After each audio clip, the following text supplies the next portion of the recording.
All right, who do I kill first? Oh, Oh, wait, Grog, no, wait, Danny Bong, my fellow addicts. This is TFA 1024, the Transformers Addict here, coming at you with yet another TFTC. This is episode number 66, and with me I have my special guest. Go ahead and introduce yourself. hello world, it is I, the Spooky D-Man. Bask in my glory. And of course, you got me, TFA 1024, the Transformers Addict. And Merit Movies will be joining us relatively soon. He's just currently in the middle of working on a super secret project that we can't talk about on the stream because it's a secret. Super secret. Secret.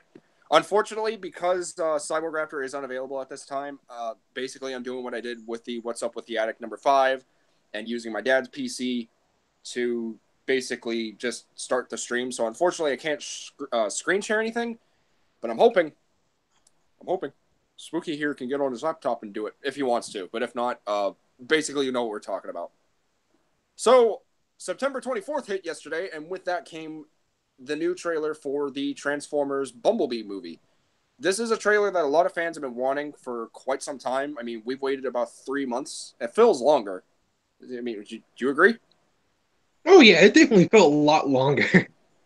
You know, like, I kept thinking we got the first trailer back in April, but that wasn't the case at all. We got it in, like, I think it was, like, what, May? I think, yeah, around that point.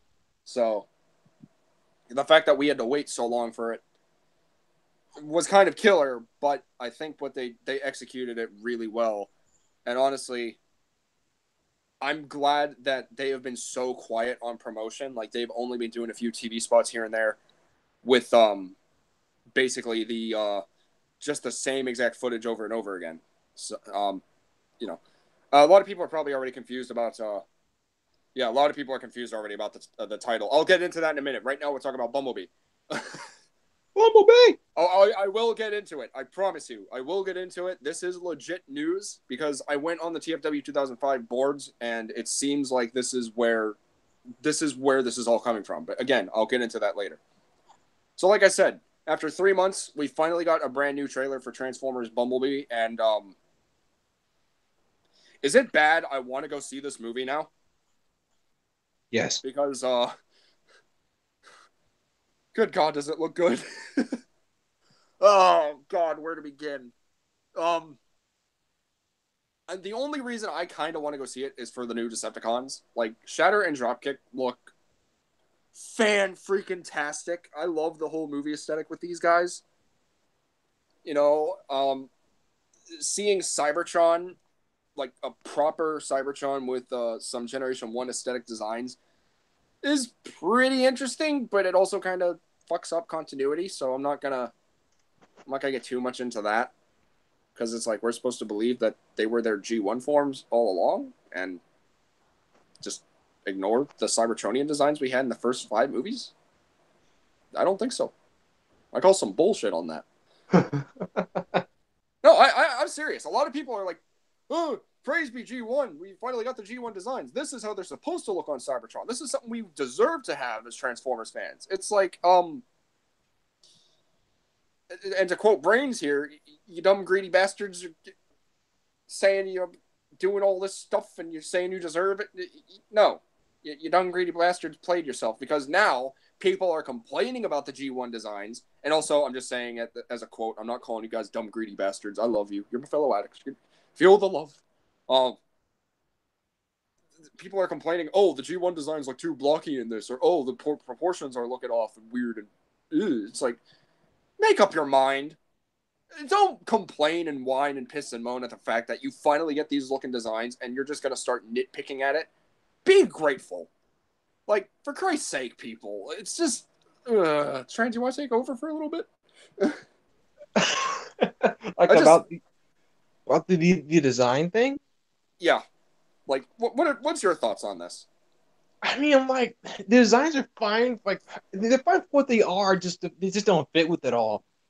Like, everyone looks primarily mostly blocky. I'm not saying it's too blocky, but it's a lot more than I was comfortable with how the movie started up. Like, I'm not a huge fan of them in the movie, how far one sided it got in designs. But like, hey, this is I'm not the biggest fans of the designs. Like especially with like how I mentioned to you before, the Josh Neesy designs for the statues Yeah, originally. I would have preferred those because they homage to G1 enough, but it still maintain its own thing instead of how we got that far honestly G. felt like the perfect blend of movieverse and G1. It really did. And Oh I yeah, appreciate the fact that like Optimus in this actually looks like that, but he still looks too much G1. He doesn't because like retain enough movie aesthetic. at the most, from what I could compare, if they did go off of that design, I think at the most they just copied the feet. At the most, the rest looks entirely different. Yeah, I'd agree there, honestly. Um, basically, okay, people are. You sent this at 11:29. Yeah, sorry, I can't have people join mid. Well, nah, I'll allow it. I'll actually allow it this time because it's just a small group. So yeah, that's fine. Um, yeah, the designs just look really odd to me. Like they work, but sound like what the fuck did they do to Soundwave? Why has he got a beer belly? Why has he got skimpy arms? His arms are small. They're just like what happened? It's like I am midget wave. Just I don't get it. I genuinely don't get it. Also, I'll just hold on. I'll just add you. Oh, okay, you're already added. Good. Um, introduce yourself by the way because you're a ghost. Yes, I'm a ghost, and also I'm Transformers Productions, and I'm here. And as you can tell from my profile picture, I am very excited for this movie. Back from the grave, finally. Where have you Yes. been? Under my rock, I've been hanging out with Patrick. Pretty nice guy. The fact that you mentioned that and the fact he's in the thumbnail. God damn it. No, but seriously, production. Where have you been, man? Like you've been popping and going. Like you're just busy with school and like possibly work or. Yeah, I'm just been busy with fucking school. Sorry for the cussing, but like, No, you're fine. It's but like I'm not monetizing these, so don't worry. I'm like a sophomore in high school, and we all been to high school before, and sometimes high school can be a bitch. Oh yeah, definitely. And from experiencing it, yeah. I mean, trans. Did you agree? Spooky. Sorry. It can be a I get so thing. used to calling you one name, and then I have to get used to calling you a It different doesn't name. matter which name you use. At least at Whatever. this point. But would you agree? About high But school? yes, it does have its moments, definitely. Oh yeah. But I'll just say this: you guys are gonna miss it. Not Oh you, no. not you, trans. You. Woo! No, trust me. It's my dad's told me it's like the best years of your life. You know, like you actually get to do stuff and you feel productive, and then you're as opposed to sitting here being a 22-year-old man having no job. You're just oh wait, that's me. Oh No. fuck. Anyway, um, so yeah, like Soundwave's design looks okay at the most part. Like I was in a stream not too long, well, literally yesterday, picking the lock episode 11, I think. I think that's what it was. Pretty sure it's what it was, right? I can't remember. Uh, I don't know. Basically, Lockbot CRM's live stream series where we were talking about the. It was number 11. Sweet, I was right. We were talking about the Bumblebee trailers 2 and 3, and the fact that he like because he's a big Soundwave fan, and honestly, who isn't? Soundwave is fucking badass. I was a little bothered that like I didn't see a Decepticon insignia on Soundwave's chest. He's like, "Oh, it's there. It's just shadowed." I'm like, "Oh, so good. He does have that. Good." But another thing I want to ask is, what the fuck is up with Soundwave's face? What happened to his mouth plate? It doesn't look. It don't look right. It looks sectioned and weird and like exposed mouth almost. It just ugh. I don't like it. You know, the same can be said for Shockwave here. And I love the Shockwave, but just like you can click on my profile picture, and people will know you what got you're some talking freaking about. like you got some freaking triangle ears there, dude. They're not even like pyramid antennas. They're just flat triangle ears. Like, what happened to you?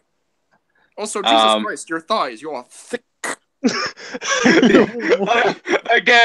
again, please click on my profile picture. I want people to see this. I unfortunately can't. I can't screen share because I'd have to be out in the living room and talk, and my parents are sleeping, so I can't do that. Ah, Plus, the TV's going on in the background, so copyright. Yeah, I can't. But basically, if you guys want good images of these designs and everything, or the pictures from the movie, just pull up tfw2005.com with me and join along with me, because that's the only way I can really do screen sharing at the moment. I'm sorry, I don't got a laptop yet, but if you head over to my Patreon, you can help donate for one. Anyway, Yeah, yeah, here's the thing. I have to say this real quick. I actually don't mind the G1 designs. The only thing that really bothers me about him is that some areas seem way too blocky. Like again with Soundwave, I love his design and all, but I feel like his head is a little bit too just it's just too blocky, and the proportions are kind of weird on it, honestly. And of course, Shockwave's got them thick thighs. I love the design, but holy crap, did he not skip leg day? Mm-hmm. Yeah, I'll definitely agree. Like, I'll say the aesthetic is very conflicting with the already established movieverse aesthetic. Because wait, Transformers Productions, are you a mobile or a laptop right now? I'm on a laptop. Would you like to be the screen sharer for this stream? We'll make this a thing. Let's actually make this a thing. Let's have like an honorary person to screen share. Oh, okay. Let me pull up TFW. I haven't been on there in like a month, so I don't know what's.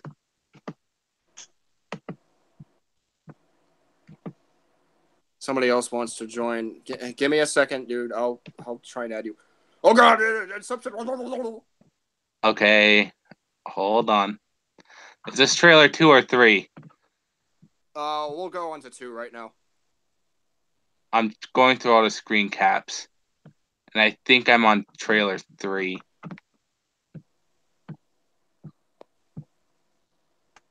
Ah, there's Soundwave.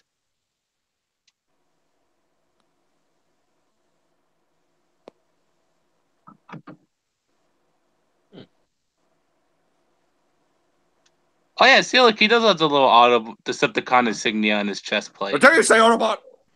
I mean, there was that one episode in G1 where he had an Autobot insignia. Megatron's probably like, dude, what the fuck? Yeah. Yeah, but yeah, see, look, he has a little Decepticon insignia right there. Yeah, but he's supposed to have like a giant one on his chest, and he's got that dinky little thing. Oh yeah, see what I mean with the head? It just seems way too blocky. What's up with the mouth plate? I don't know. Why has he got like the exposed looking cheekbones and everything? It's just weird. Still better than Dark of the Moons. I don't like it. Well, this is the internet, TFA. Opinions clash. Of course they do. It's the year of controversy. Who's that? Oh yeah, it's Ravage. What do you think of that Ravage, though? I like the nice breaking up of color of white, as well as like the standard black and red. Yeah. I know it's kind of like supposed to be a silver, but it's more white than silver. Yeah, it's a more white. And see, look. Also, someone else is joining, and all I have to ask is whenever people join, try not to cut off one another and such. Like, let's be civil about this. Yes, dude. Yes, dude. Do like, not. People know who you are. I'm just saying that right now. Oh, sorry, I cut you off. I broke my own rule. Hypocrite. I don't care what no one says. That Optimus is straight up IDW. Look at that. Yeah, definitely. Like, there's no argument from me. That is so IDW Prime meets like Movieverse kind of. One thing I will say though is I really do enjoy this extended shot of like what happens next after Soundwave ejects Ravage. Like, he just puts Ravage down like a dog, man. Oh, he just throws him. It's like animal cruelty in a movie. That's not the first thing that ever happened before. But God, I miss the ROTF design Ravage. I really do. Oh. Yeah, I liked it. It was cool. Hold on, you're going too fast. Let's stick with the Cybertron stuff right now. Oh. So I'm pretty sure a large majority of people are kind of like, earlier today I posted on Instagram that if you pay attention, it was in technically trailer 3 / international trailer 2. There was a scene where you see 2 Autobots behind Optimus, but it's not in trailer. It's not in this one. It's in the other one. Oh look, Dinobot Snarl. Hello. What the? Who's this? I don't know. Who is that? Okay, that's not me. Oh no! Oh no! There's 3 of them. We're about to play. Merritt? Oh, Is oh, that you? You've all missed me. okay. Who's Hello. that? It's I'm try- Merritt Movies. Hey, can you sign out and head into your own account, please? Honestly, I'm I don't know. I don't know how to do that at the moment. So rip. You should just be able to switch account. I'm trying to find the Shockwave Show picture. you an account. Okay. Okay, thank you. There are 3 of us. For those of you who don't know, by the way, I have co-admins on my channel, so again, you can have Merritt Movies to thank for that reaction video, even though I really didn't want to do it. You're Can't welcome, stand my reaction dude. videos. Oh, Okay, so let's not forget this iconic scene where Optimus slams down Thundercracker. just judo flips him, dude. He's freaking awesome like that. I love him. So yeah, and that didn't they not get? Oh wait, yeah they did. Yeah they did. It's right there. Okay, so 2 people actually messaged me about this. Prime versus Prime, for those of you who don't know, very popular Instagram user, as well as a very popular toy reviewer among the Transformers community in UK. He posts video reviews of the new Bumblebee figures already. You son of a gun! I was supposed to do that on the. I think this is more fitting. John Cena. But he messaged me saying that Wheeljack can be seen in the trailer, and if you look at the very far, you already had the picture, dude. Oh, wait, this one? Yeah. If you look at the very far left, you see a white Autobot with extended back fins. That's Wheeljack. Right there? Yep. Nope. And, Travis Knight said in an interview with, I believe, Collider, that you're going to be seeing characters like Wheeljack and Starscream. But he's dead. However, my friend and fellow Instagram follower, Ashley Karuta, I hope I'm saying her name correctly, just hit the call button. What are you doing? Okay. What? Talking to someone on Hangouts. If you see next to Wheeljack, you see a very familiar pink Autobot. That's RC. But they're dead. No, they were dead in the previous movies. This is prequel / soft reboot. But they're still dead. How could they be more dead if they're still in dead? In the future, they're dead. This is a prequel. But Wheeljack is just sitting there. I don't see no light blue coming from his eyes. No. You see him run. Like, you actually do see these 2 run away, which is interesting. It's like a tactical retreat. Run away! I think the way that this is supposed to work is like the Tetrajet Seekers are gonna blow up that one building, and that's when all the Autobots retreat. Because you see Optimus like follow them along, like following along, and it's just like, I think that's what's gonna happen next. So I feel like the Cybertron scenes, while they may be very insignificant, I feel like they're gonna be somewhat prominent throughout the whole movie. I'm calling it. It's probably like 5 minutes. And that Yeah, same. minute and a half, maybe. Oh, he is running. Look, his leg is like right there, and see the back leg. Yeah, he's not dead. He's running. No, he's dead. Clearly. He got revived, and he's riding around as a zombie. People want to join, and we already got like about 4. We almost have 5. Yeah, hold on. Dang it. No more of this during the stream, please. Like, you always get like 5 or 10 minutes before the stream to ask. Please take advantage of that time. Do not ask me during, because it's going to mess up everything. Oh, hey, Michael. Is it too late for me to join? You're already here. So, Oh, shoot. Okay, You're right. I need to add Oh, one yeah. more person. Oh yeah, look, the little hexagon thing from G1. Hey, look. Yeah, the Tetrajets. It's a Dorito. Dorito. So yeah, the Tetrajets can be seen, which is very interesting. It's very awesome to finally see these guys in the live action environment. However, again, my concerns are that these designs and this aesthetic is going to compromise the already established movie aesthetic. Like, I get this is supposed to be 20 years prior from the first movie, but I can't sit here and believe that, oh, this is the continuity now. They had the G1 forms first, and then they were the Cybertronian. No, I can't believe that. I can't. I just can't. I'm a stickler for continuity.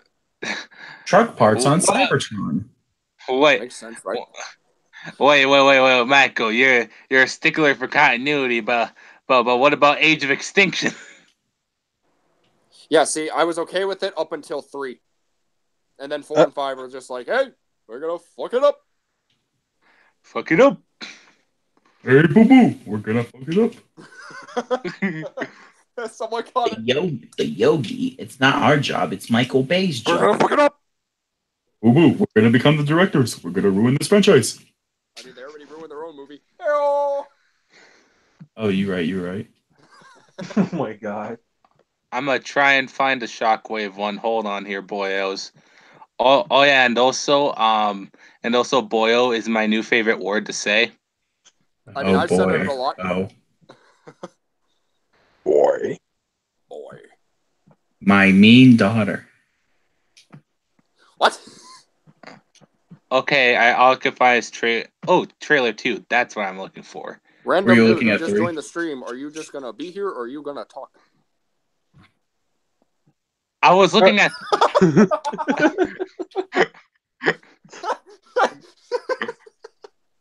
Oh, rip.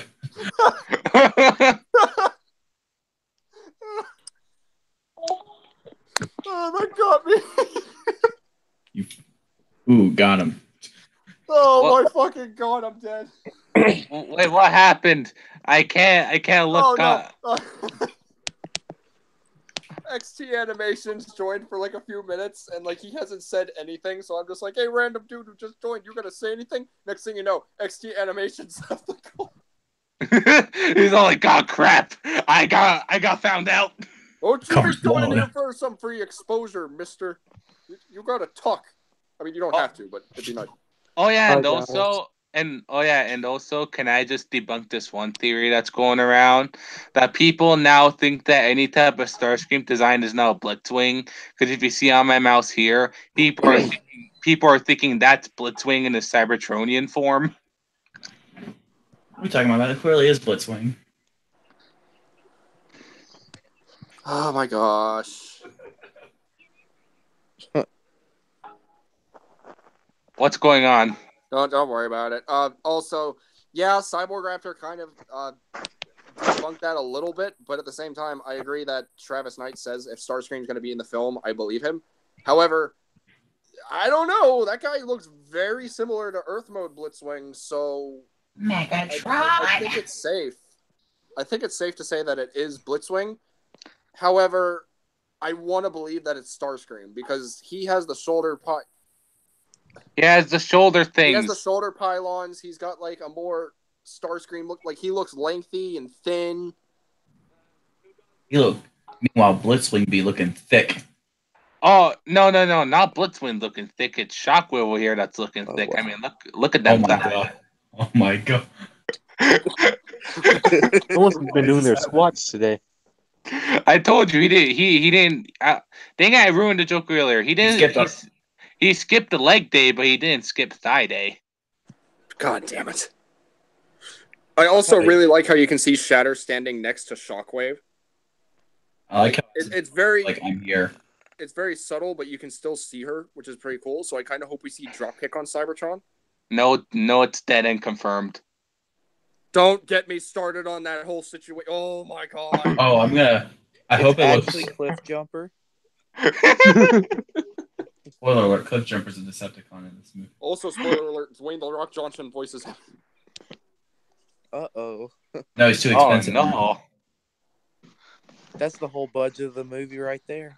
And it's already low budget enough. Mm-hmm. Yeah.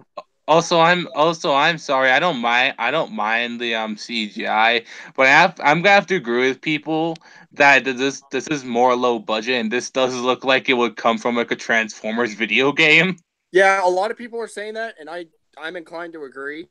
But at the same time, I enjoy so far what I'm seeing here. It's very pleasing to the eyes. It would be really good game graphics, though. I also kind of like how we see like a Tetrajet about to take off over the other Tetrajet Seekers. I want to say that's Thundercracker. Where's my Bumblebee the movie video game from High Moon Studios at? Oh my gosh. They're Also- Answering the comments real quick. Hello to XT Animations. which, by the way, come back, dude. You can be part of this. And I was just kidding. Dark Rider Prime, hello. Transformers Productions are already here, so hello. And the Fluffy Hub, who's also already here. I'm here. Also, the one thing I'm confused about is who is that, Starscream or Blitzwing in the Cybertrons? I think that's Blitzwing. I'm going to say it's Blitzwing. I told you it was Blitzwing. No, it's not Blitzwing, it's Thrust. You can clearly tell that it's Thrust. It's Oh, clearly yeah. I have this It's theory. clearly Ramjet. What are you it's talking Bumblebee. It's Bumblebee. Guys. Oh my gosh. So No, I actually got a legitimate question. Is this Slipstream or Skywarp? I'm gonna freak out if it's Skywarp. Someone's thinking it's Slipstream, and while I understand, I'm going to say that's Skywarp. It would make sense. Skywarp's like my favorite Decepticon. Plus, Thundercracker's in the film, and Starscream is already acknowledged to be in this. So, yeah, I'm pretty sure we just got the movie the trio. I need a studio series version of this, and I'll be happy. I saw a theory on a Transformers page, and they were saying they You do. It's called Siege. And no, I don't think so. It was some different one. They had a theory that the whole Blitzwing was just a cover up for it being actually Starscream. I don't think that's the case. Yeah, me neither. If that is the case, David Sobolov, I mean, don't get me wrong, I love the dude. He's fantastic at what he does. It's not Starscream's voice. He's only voiced a few characters through the Transformers franchise, such as Depth Charge from Beast Wars, 07 Brawl from the video game, and then Shockwave from Transformers Prime. He does a really good job, and to hear that he's finally going to be voicing someone in a live-action movie, such as Blitzwing, the voice that we do here is very indicative of the it's very indicative of like a Decepticon brute, but I don't think that's David Sobolov yet. Like, I still think they have to go through filters and such. And yeah, because while the voice sounds interesting, it doesn't seem like it's. It doesn't seem very Starscreamish. No, I was gonna say, like, it doesn't feel like it would be official audio. It feels like a really high end impersonator or voice actor for a YouTube stop motion. How, like, it is. Oh yeah, and also, I'm sorry, but I could totally see this coming from Fall Cybertron. These shots right here. Oh, try not to go too fast, by the way, because we're kind of gonna. I mean, we are gonna brief through this, but yeah. Moving on to the next shot. This does look like something from War for Cybertron or Fall. Not only that, but Dark Rider Prime also says that it's very reminiscent of the first episode of G1, More Than Meets the Eye Part 1. Which, honestly, yeah. The only thing that kind of bugs me, and it's just a very minor complaint. Bumblebee the movie.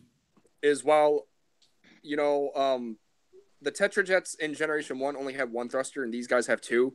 I get it, but it would have been really cool if Travis Knight went the extra mile and just kind of had him make one thruster for the Tetrajets. Again, it's a very insignificant minor complaint, but I do love the way the Tetrajets turned out. There's like third-party versions of like all the Seekers in Tetrajet form. I can't see him. What was it? Impossible Toy? Yeah, I don't know if you can get them anymore. But we're not doing that anymore. It was funny the first 100 times they did it. Not anymore. No. What's the first time? Okay, I'm about to. Don't do it, Michael. Don't do it. Okay, hold on. First of all, I need to stop screen sharing for a bit because there's way too many notifications on Hangouts right now. I need to go deactivate those. Yeah. What's been going on with the Hangouts? Just read the chat. I've been reading the chat. It's getting okay. There's a chat. What the heck? Hey, not gonna lie, when I watched the trailer, I just woken up for school, and it just made the rest of the day better. Like it was... I can agree. Okay, looking at the live chat, I can agree with Nacho on his comments. Like, oh yeah, Travis Knight didn't make the designs like. It was the artistic design. He's like, all right, make them similar to this, and bam, that's what they did. Oh, no, I didn't mean exactly like Travis Knight full-on made these designs. It just would have been cool if like Travis Knight said, like, add just one thruster to the Tetrajets. Like, just put his insight in it is what I meant. And yeah, they're probably going to have less than 2 minutes of screen time because it's probably only 2 minutes on Cybertron. Yeah, true. Also, hello, XT. Feel free to speak. There's people... I'm in a thing called Make Transformers Great Again, and they're on there this one dude said there's like differences between G1 and these designs. I was like, how much closer do you want it to be? Like, you're still complaining, but you got what you wanted. Mm-hmm. It's like, what the heck? Yeah, I know. I was just touching on that not too long ago. Like, I don't understand why. Because frankly, it's stupid. You finally get G1 designs, and then all of a sudden, it's like, oh, we're gonna bitch and whine. Because Gen 1ers will just like him straight from the not straight from the Marvel comics or the G1 cartoon. Yeah. Like, you know those Prime 1 Studio statues? Mm-hmm. These are more like those aesthetics, and I dig it. Honestly, I see a lot of differences from the statues when I look at it. But, like, they're kind of similar. I get what you mean, though. I do get what you mean. Mm-hmm. Yeah, I really am just getting really tired of the fan base. Like, don't get me wrong, my fellow addicts, I love you. You're great. But as the Transformers fandom as a whole, it gets some of the shit in this fandom needs to fucking stop. Like, quit griping about every little thing just because it's not your childhood. You're acting like you're getting violated. It's like, no. Transformers is all about change. It's about accepting it. G1 movie that... Oh, they had like a G1 movie doesn't exist, yet they're premiering it again this Friday or something like that, or this... Thursday, but yeah. Whatever. Oh wait, sorry, I did that. You go, Megs. I'm just stop complaining. Be grateful. For God's sake, I keep having to preach this in every single stream I do, and it's just ridiculous. I don't get it. Like, what would be the point of redoing the G1 movie? Because then it wouldn't be interesting. We want new things instead of, like, the same thing over and over again, you know? And that's what what some fans want. Like, look, I get it with IDW. I get it with Cyberverse because that's pretty much trying to introduce a whole new generation of fans with the Generation 1 designs that were very, reminiscent in 1984. But this is a new phrase that I like to say that I hope kind of sticks. G1 is a dying star. And it's bound to blow up. No, it's slowly burning out and dying, and it needs to stay dead. I'm so sick of Generation 1 because, honestly, it's all that Transformers is recognized for. Like, yeah, there's Transformers Prime. There's Transformers Animated. But everyone's just... And I hate to kind of go no filter here, but at the same time, I kind of don't really care. Everyone just loves to suck the dick that is G1. Yeah. And I'm just getting really tired of it. These are the same people that don't like gay people, by the way, so that's just kind of... Yeah, I'm not trying to be, like, sexually insensitive or anything, just... No, I think it's funny what you said. Yeah, I'm not, and I'm just saying this for the general audience. Like, if you're a G1 fan, I respect you, I understand it, but at the same time, it's like, even G1 had its problems, and I understand that, I respect it, I respect that G1 is part of the Transformers franchise, but it's not the greatest fucking holy grail of the franchise that was ever created. G1 has okay designs, good-ish at some. Story-wise, animation-wise, it is really just not good in my opinion. I've expressed this a lot of times. I don't think I've expressed this in streams before, but it could just... I don't know. People are praising something that really wasn't the best thing in the world. Mm-hmm. In my eyes, at least. Here's a thing I gotta say too about G1 is that yes, I still love G1 because believe it or not, despite my age, I'm 16. After the first movie, Transformers Generation 1 was the first TF cartoon I watched, and yes, I appreciate it. But here's the thing: you can't cling on to it forever. I mean, everyone always craves G1. Everyone wants G1. Listen, G1 that. When at some point in time, G1 is going to become so overused and so just recycled to the point where you're going to be sick of it. You really want... That's the thing. That's what I don't like about it. And not only that, people praise G1 like it's the best freaking thing. Okay, that's great and all, but explain to me one thing. Why the hell couldn't you stick with one animation style? You had to go from ACOM, who freaking animated like Scooby-Doo and Speed Buggy and everything like that, and just stick with the... It makes no sense! I agree, Michael. It's just like, what the hell happened? You can't stick with one singular animation style. You have to switch. I don't know. I just keep G1 away from me, honestly. Like, I'll respect it. I will embrace it as a Transformers fan, but I'm not going to be one of those people like, oh, G1. I want you to rename the stream right now to G1 Rant. No, I'm good. Anyway, moving on.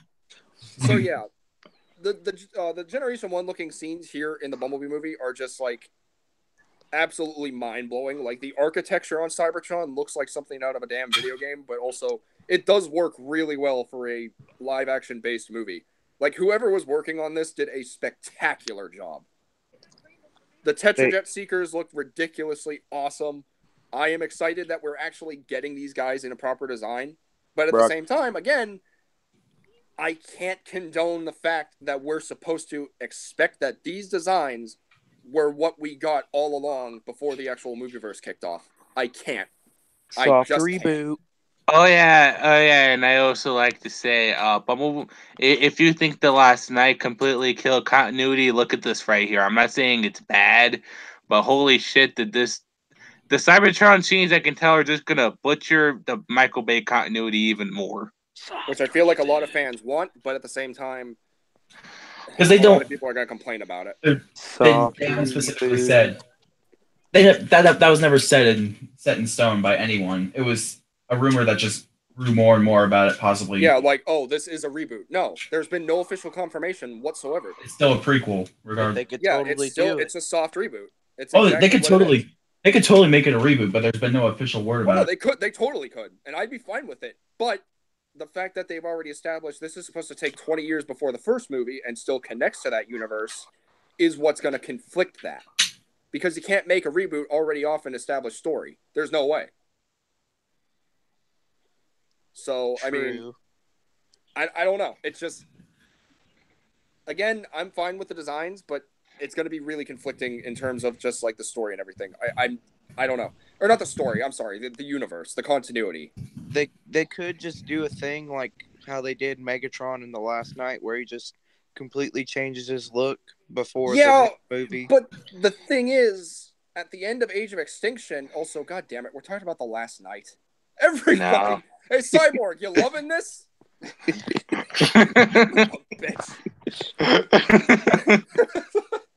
Why can't we let it die?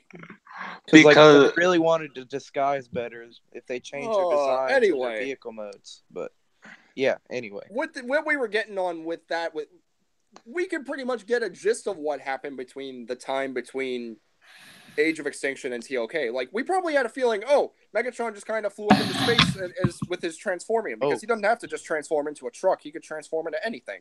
He probably flew up into space, went in the search of the creators himself, and Quintessa gave him a new body. He can be okay. That could be fine. But at the same time, it's just like, why couldn't they just say this happened? Like, if you're giving us a full prequel rundown of what happened previously, like, Optimus Prime went to go find his creators. His arch nemesis, Megatron, vanished. It's like, okay, where'd he vanish to? Just say he went to get reformatted. You're the Transformers guru here. I don't know. I really don't know. But, moving on to, I think, the next shot, which I think is still on Cybertron, right? All that's left are a bunch of these shots. Really? I could have sworn there was more. Now, let's just scroll through them really fast so it looks like it's actually... Oh, never mind. I've seen what these guys are capable of. Okay, so we talked about the Cybertron thing, so let's actually close out of that real quick, and everyone give their quick thoughts. Spooky and myself already gave our thoughts on the G1 stuff, so... Merritt, how about you? Because you joined next, actually. Okay. I don't know how I feel. It seems interesting, but at the same time, they should have announced a reboot before the movie happened if they wanted to go with the design change. That's personally me. It needs to grow on me a bit more. I'm interested to see what it's going to be like in December for this segment, for like the 120 seconds it's on Cybertron. But I don't know. That's just me at the moment. Okay. Anything you feel like that might... Productions, why are you still switching pictures? Because. Oh. God. Anything you feel like Like, do you agree that it might be conflicting among with like the already established movieverse designs, or? Depends really. Like, I know there was something that Travis Knight said. It's basically he said, "Oh, it's set in the '80s. I want to give it the '80s kind of feel and style." So that's why he's probably also getting the idea of bringing in these designs, which is understandable in a way, to be honest. But as a continuity, it kind of conflicts itself because, like, if this is what they were what they look like on Cybertron, then they changed once they came to Earth or something like that. Like, I don't know. It showed like a bunch of different random proto and whatnot fighting in the beginning of Dark of the Moon. And that was set in 1969 versus the 80s, which is when this is happening. So I don't know. Maybe upgrades happen or crap like that. Could be wrong, but who knows? I'm Very just true. rambling at the moment. Nah, you're fine. Transformers Productions, what do you think? Idle? Productions? Hello? Okay, there you are. What do you think? Like, what are your thoughts on the G1 designs and the aesthetic and the complications it might cause with continuity? Here's what I think. I personally really like the Cybertron scenes. I like the G1 aesthetic to it. I just, again, that head-on Soundwave, I just can't get over. I just can't get over that head. But overall, I'm really excited for it. But if I'm going to be honest here, yes, I'm going to be that guy. But after what TOK did and after it butchered continuity, I just gave no fucks anymore. I mean, I will definitely say it's a nice breath of... I can't talk. It's a nice breath of fresh air to actually get something that will look like the source material of Transformers. But at the same time, again, this is where I say conflictions might be happening. Conflictments. Where did I get that from? So. Well, after TOK, I was just all like, you know what, continuity is apparently just non-existent to Paramount anymore, so I just accepted it. Mm-hmm. All right. Fluffy, what about you? When I first saw the trailer, I was like, "Holy moly!" and I just like nerdgasm, and I got People still tinkles say "holy everywhere. moly." I'm sorry, my mind just. People still What? say that. Say what? Holy moly! Yeah. And I was like, "This is not happening. No way!" Right? But now that I've listened to you guys, I do understand it's gonna mess with continuity a little bit, But honestly, I'm all for it. Let's go, G1. Someone accepts the changes. Because honestly, either way, I was gonna go watch this movie in theaters anyway, no matter what anybody told me. Mm-hmm. Yeah, and I guess that's pretty much it for the Cybertron stuff. I mean, yeah, it looks mind blowing. I won't say it's something we deserve, but I will say it's something that has been needed for a very long time. I'll just say that we much. deserved it. I'm not one of those fans, so I'm just gonna say my piece and end it there. But I respect what you said. That's all. We wanted it. Is that better? Yeah, that's. Speaking for you guys, yeah, but not for me. Yeah, okay. Dark Rider Prime, right there. We'll move on to that. But first, let me go and acknowledge some other people's real quickly. So can I just stop sharing now? Temporarily, yeah. By the way, Michael, Hello? I just want to thank you for adding me onto the stream. Oh, you're welcome. Just make sure next time it's before it starts. Yeah, I had no clue what's going on. Okay. So hello, Bone Crusher 209XZ. Very clever name. What else? He greenlighted the designs. Ender Sage said that. Hello, Ender Sage. I always like seeing you join. I like seeing all of you join. I wasn't referring to you in particular, just people in general. Okay, that's what you meant. Okay, a lot of talk between everyone else. This fandom isn't as bad as the Steven Universe and Rick and Morty fandoms, but yeah. Oh sure. God.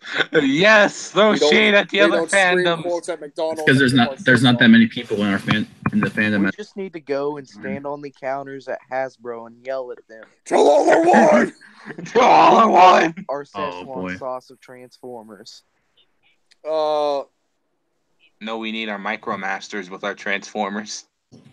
We are getting that. FBI open up. Oh, that's probably from whatever I said when I was. Yeah, I think I know what that's from. continuity is going to be confusing till we see the movie. Yes, that's very true. They might have actually found a way to iron it out. They need to do a Days of Future Past to these movies. I don't know. God. I never saw Days of. I never saw. No. I've just seen the X-Men movies, and Days of Future Past just created a whole lot of problems for the X-Men movies. Wheeljack no. better transform into the box like in G1. Oh yeah, the Cybertronian boxcar that he was. I kind of want to see that, but at the same time, no, It'll look too goofy. Thinking about it, if the Tetrajets can have that form, I'm pretty sure the characters on Cybertron can have those forms. So I'm kind of hoping we get that. That'd be neat. They better not use Bobby Bolivia if it ain't in the same country. Uncle Bobby B, baby. Uncle Bobby B. I want to see Ironhide on Cybertron. Yes! Totally random. I just thought about that. I want to see Ironhide. B will get the 76 Camaro at the end, so it is a prequel. Yeah, is that confirmed, though? I mean, there are toys for it, and I always said with RAD 2015, the toys do reveal stuff, so pay attention. But is that the same thing that's going to be with the Bumblebee movie? Because we have Hot Rod. We got Barricade. Hot Rod's just a remold, though, because they wanted to take it. And we have Revenge of the Fallen Megatron, so... Yeah, I'm not sure how I feel about that RTF Megatron. It looks derpy. G1 changing my precious movie verse. Yeah, I mean, right. My precious. I want to see Wheelie on Cybertron only for him to get killed. No, Wheelie can. Oh, okay. Actually, yes, I'm all for that. Wheelie, say. They should just Wheelie, have Grimlock on Cybertron, and Wheelie's riding him, and then he just gets shot into pieces. Damn, when am I gonna get my freaking Wheelie monster truck form? Bro, that's what I'm saying. He's just full on bigger than everyone else. Exactly. Mass shifting at its best.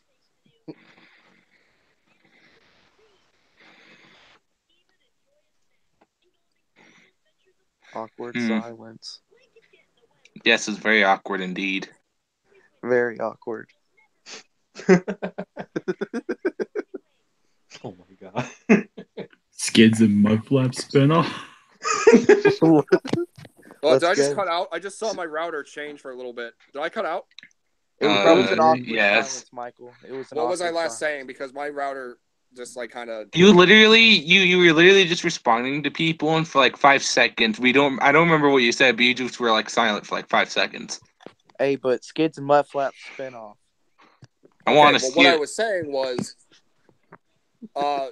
Eriktron said, I wonder if the post credits are going to be for an Optimus movie, or is it going to show a G1 looking Megatron?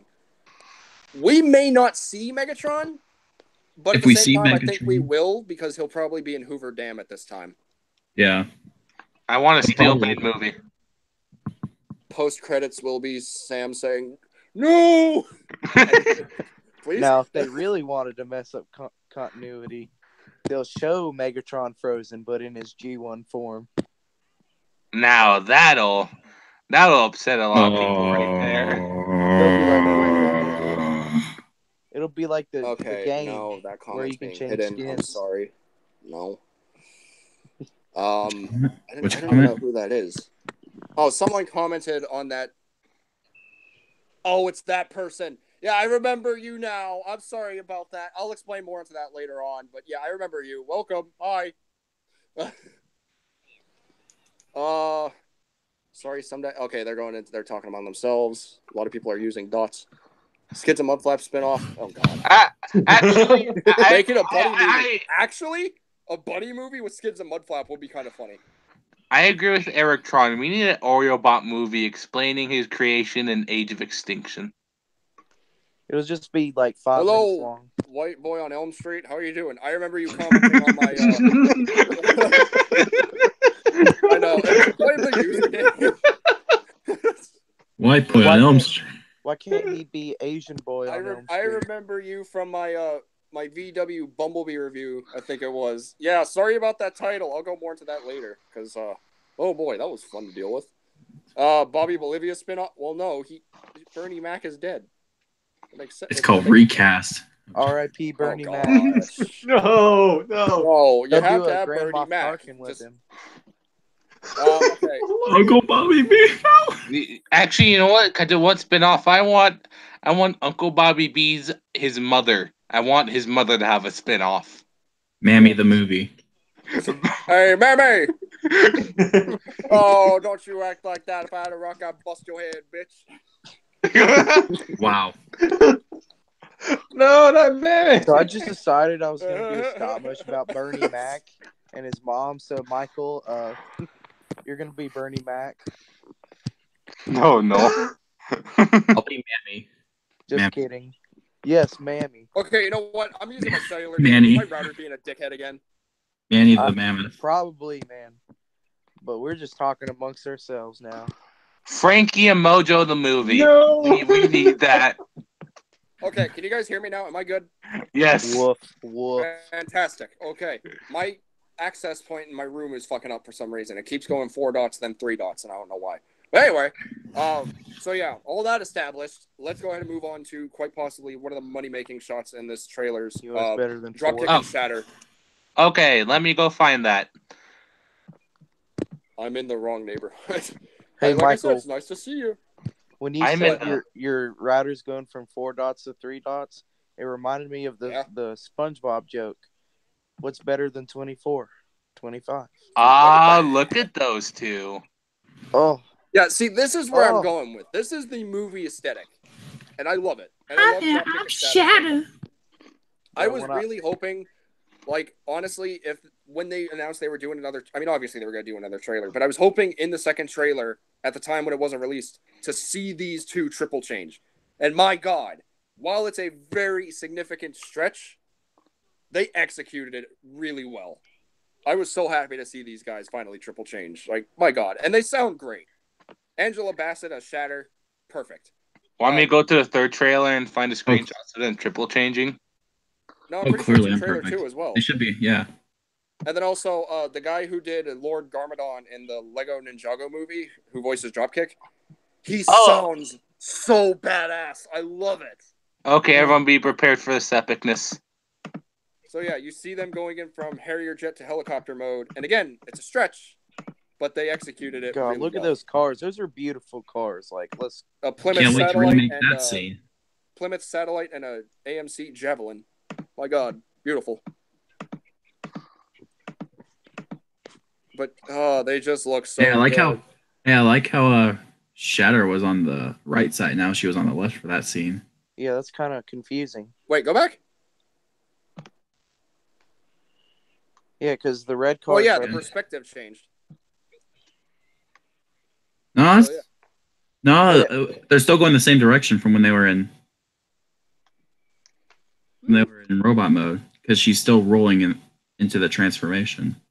Maybe it's just a. I don't know. Well, we'll see. I also really enjoy like when these two were released. Bro, look at that. Stay on one thing, please. Let's stick on Shatter and Dropkick. I know. So go back to this shot. I really do like. I really like how we as Transformers fans pretty much deduced that these guys are going to be triple changers when they were first revealed. Like, bravo on us.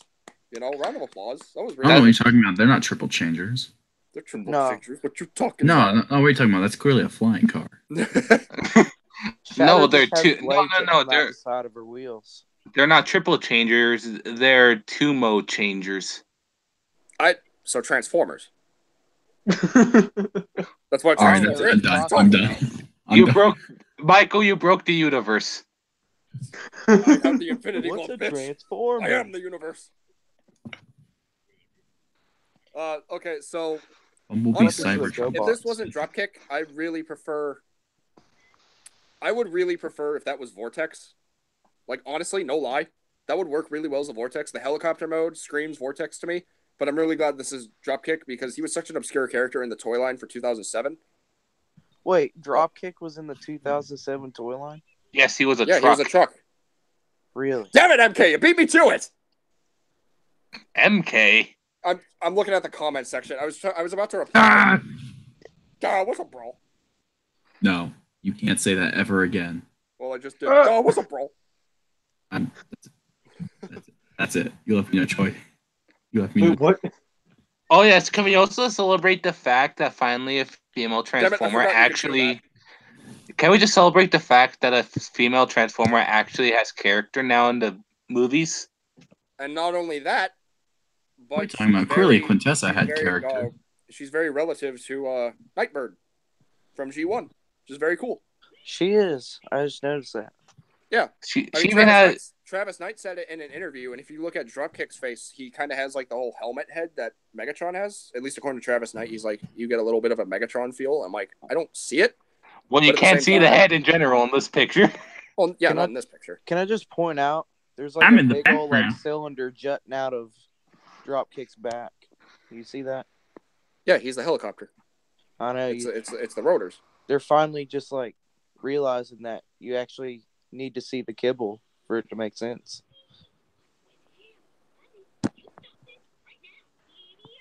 No, obviously that's his backpack for carrying his Energon chips. No, he's just got GoBot toys in there.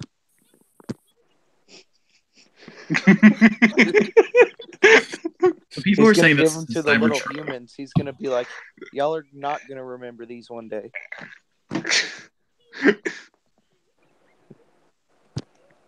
Just throw them. Anyway, but yeah, I just really like these designs. Again, this is very much Movieverse designs, like as opposed to the G1 aesthetic. And again, this is where my concerns really do show, because while they did it and they did it beautifully, it's still gonna have to find a way to work itself in. Like, these guys look like they're Movieverse characters as opposed to the ones we see on Cybertron. They fit. I feel like they fit the first trilogy, in my opinion. Oh yeah, definitely.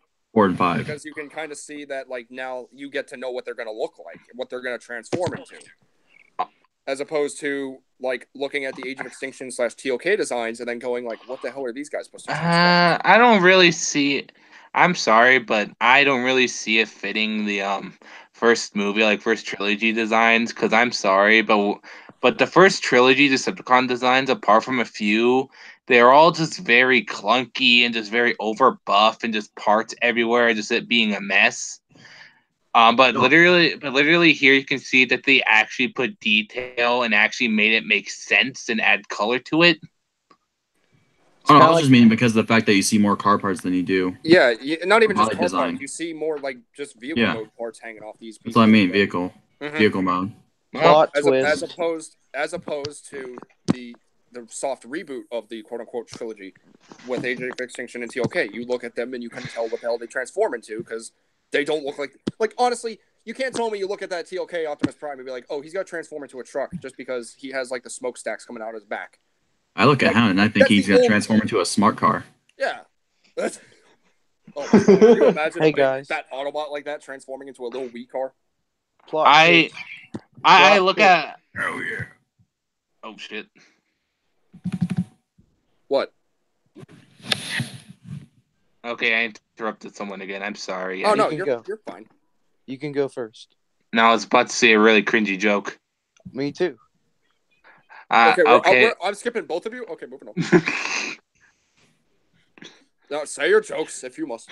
So, we said that bag thing on Dropkick's back is full of GoBots. So, plot twist, he actually makes the first trilogy Decepticons with the scraps of the GoBots.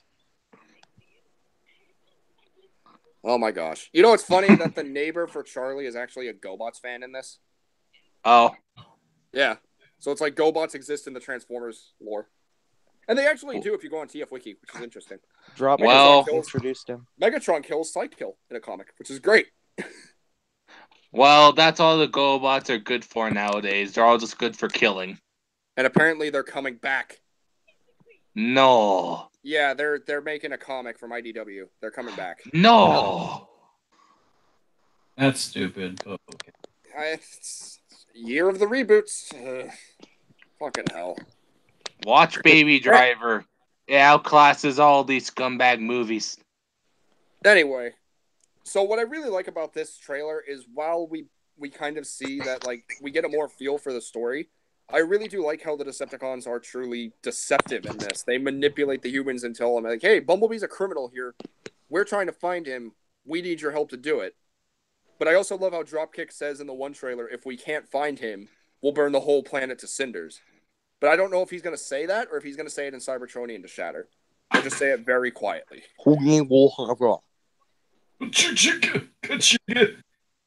So, Oh yeah. Oh yeah, can I just say something right here that I know everyone hates Michael Bay for I don't. fucking for just screwing up the Transformers franchise, but here's the thing. Remember how Michael Bay is still producing? Once Yeah. you Is once it you go wait, is it yes. established? Yes, he's producing. Hey, I'll say one thing though. I'll say one thing. He's got to get his money. You guys would probably never get this movie if had Michael Bay never existed. To be honest. Oh yeah, definitely. And that's Where what would a lot the of people seem to forget because all of the previous movies, well, the previous two disasters exist, happened to make this exist. I feel like animated would have gotten canceled earlier had it not been for the success of the first film. Mm-hmm. Yeah, yes. Well, back to my original point. I don't know. Like, people can correct me on this. I don't know if producers are like in charge of action scenes, but the action in this trailer, like, it kind of without them tearing each other apart now. But still, with them just being exciting action scenes, I could totally sense like a remnants of like Michael Bay in there. Yeah, He's in the corner collecting his money. I mean, hey, the explosions still exist. Not as prominent though, but they still exist in this. Is it bad That's Michael Bay at work. Is it bad that I won't mind Michael Bay being attached to this franchise if he was just in charge of the action scenes? I just wish he'd stop getting shit I agree on with about that. because he made so many bad movies. Like everyone, I'm pretty sure liked 1 through 3, and then 4 and 5 they just kind of gave up. Have you seen 13 Hours? Michael Bay made that movie, and it was great. 13 Hours of Benghazi film? Yeah. I haven't, but I want to. It's good, man. I heard. They call it the best Michael Bay movie, so I'm not surprised. Yeah, from what I've heard, yeah. I mean, that was like a dream project for him too. Like that's why he quit the Transformers for a little bit. He wanted to work on that. That's why TLK took so long. Okay, so someone's asking in the comments, was that Starscream though, or just Blitzwing on Cybertron? Starscream. I'm saying Blitzwing because they do look very close to each other. However, it does look very much like Starscream. However, now hearing that in an interview, Travis Knight did say Starscream is in the film. We'll see him as a background character. But you mean Blitzscream? No. Blitzscream. No, this is not going to be like the next Rumble. Oh shoot, Bad Boys. How we forget about Bad Boys? Boys Is the best too. Michael Bay movie. He did Bad Boys too. Oh yeah, those were good. We clearly need the Michael Bay crossover of Dorothy and Brawl. Oh my gosh, why? Hey, wait a minute. I know who you are. It's coming back to me now. I know who you are, and I know where you live, and I will find you. No, that's not what I meant at all. Don't take it out of context. And I will. So giving quick thoughts on these two. These are the highlight for me personally, because I am a huge fan of the Movieverse designs, and these two look gorgeous. Again, I'm kind of conflicted of how these are going to work on Cybertron, because we do see Shatter on Cybertron as well. So unless they kind of get two different forms, I'll respect that, but I'm not sure. We'll just have to wait and see. I love the voice actors. I think Angela Bassett does a really good job of Shatter. I love the voice for her. It's very unique, very different. And the guy who did, I can't remember his name for the life of me. The guy who did Lord Garmadon from the Lego Ninjago movie as Dropkick. Oh, didn't you see that yet? Like, just great. Absolutely good job on these two. So giving quick thoughts. Merritt, what do you think of Dropkick? I was put on the spot. I don't know what to say. Okay, they seem pretty cool, I guess. I like how Oreobot officially has a form now. God damn it. It's his big brother. That's Oreobot's head. Oreobot, no. Oreobot makes his revenge. Cookie Monster as a Transformer. Back All right, to Smokey, Oreobot. what do you think of Shatter and Dropkick? I think Shatter, she's a red person. I guess she's okay. Dropkick's the real MVP. And Michael, you know why Dropkick's the MVP? No, we're not bringing this in the stream. I know what you're going to do here. I think he would bring it into the stream. Bring it into the stream. Go ahead. This is a fan theory by Spooky D-Man. Okay, here's my real quick fan theory, if I can remember it properly. Basically, Oh, no. like at one point in the movie, right? It's like there's like a helicopter. Even there's obvious difference here. Don't quote me on this one. You know, like what if the helicopter that B catches is actually Dropkick, and then after he saves Dropkick, and like they becomes friends for like 10 minutes. I don't forget the context of how they become friends. They become friends, and then in the end, Shatter kills Dropkick. He's like scumbag, you traitor. And B's like, no, he killed my friend Dropkick, my best friend for 10 minutes. So then B looks at the dead body of Dropkick, looks back at Shatter, mask goes down, the blade comes out, cannon at the ready. Then Bumblebee goes on the attack, and then boom, Dropkick becomes a friend for 10 minutes. There's he's helpful to the plot. He's the real reason B goes crazy and goes so aggressive and all murder like in the other movies. There we go. That's my analogy. What? The homicidal Bumblebee. Yes, exactly. Because the friend he made for 10 minutes is now dead. B138. This has been a fan theory by Spooky D-Man. It's a real thing. That's the spoilers. He worked on the movie. Yeah. Yeah, he read the script. Yeah, he actually did a Mission Impossible style breaking into Travis Knight's studio to read the script.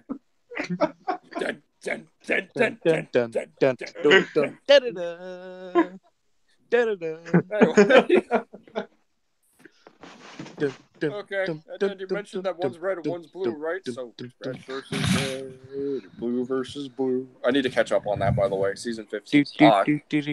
Anyway, yeah. So moving on. Transformers Productions. What are your thoughts on Shatter and Dropkick? She's okay, a tomato. Good thoughts. Moving on.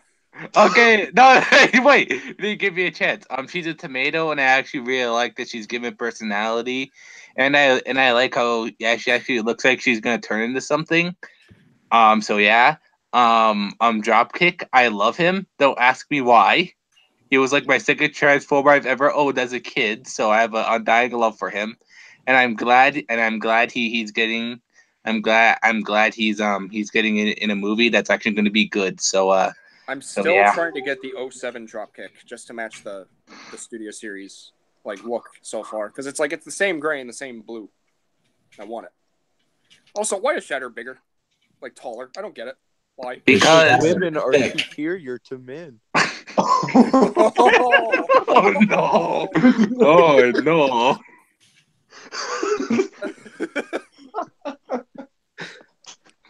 Yes, I went there. It's okay. Damn. Oh my god, that was great. Damn. Please note, we are not sexist on this live stream. This is just character. Are you sure? I'm positive. Anyway, since you had to say something, Fluffy, what you got to say about Shatter and Dropkick? I really like them, and here's a short fan theory. Oh Dropkick is Dropkick's the blue one, right? Yeah. And yeah, Dropkick's Shatter the guy. Is red. Well, the colors blue and red make purple. Okay. Who's purple? Shockwave. Shockwave. There's kind of like another fan theory going on out there that and yeah, someone just kind of beat me to the punch. Ender Sage. Someone's thinking that these two might be brother and sister. Like they might be sibling Cybertronians, and honestly, I'd be fine with that. No, they're not siblings. What's a movie versus character personality? No, they're not siblings. They're together.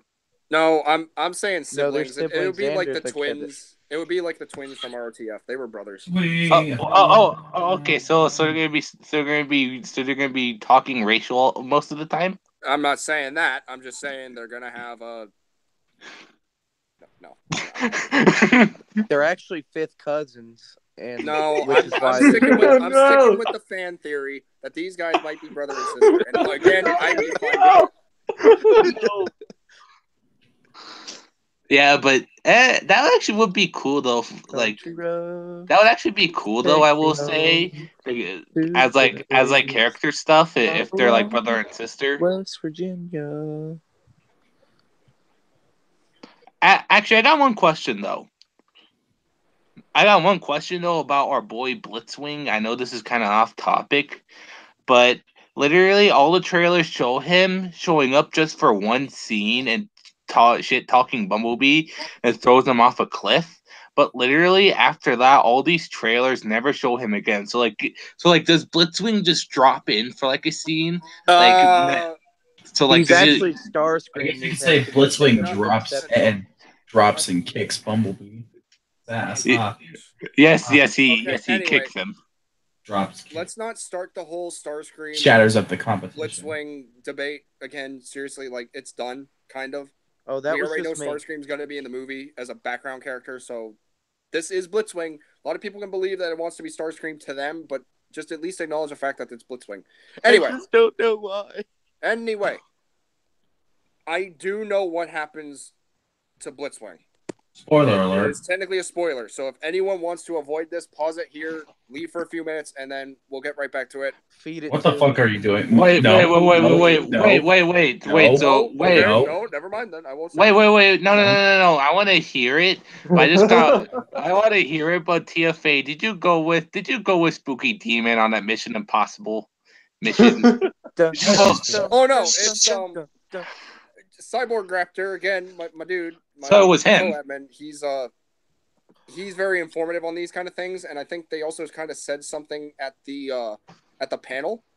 I'm just gonna say this. I'm not gonna say exactly what happens, but I'm just gonna say this right now. And this was at the panel. I'm pretty sure this was at the panel. So if I'm wrong, I'm wrong. I don't care. Blitzwing's not in the whole movie. Oh no. Yeah, like You don't say. Yeah. I think this is just kind of a theory at this point. I think he's only going to be there when B is a Jeep. Oh. So what actually happens to him then? You said you knew what happened. I said I'm not going to share it also, if you were paying attention.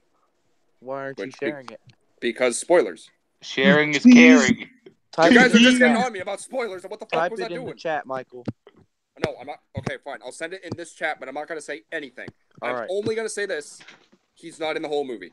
That's all I'm going to say.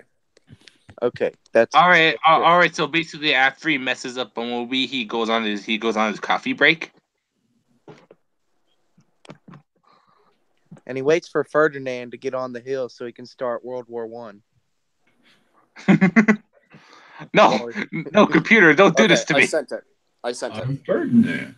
Kind Michael. of what the worst part is, though. I can't That's all look I'm at say. it. Also, I can't look at it right now because you said that in the chat. Wow, I have my feelings. More. I see how it is. Michael, Fine, that's more. it. That's it. Spoils. I'm done. I'm done with my life.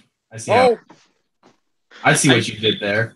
You didn't even give me a warning. I just looked at that chat. Okay, that's it. I can't even believe My you feelings. just spoiled the movie. Bombay.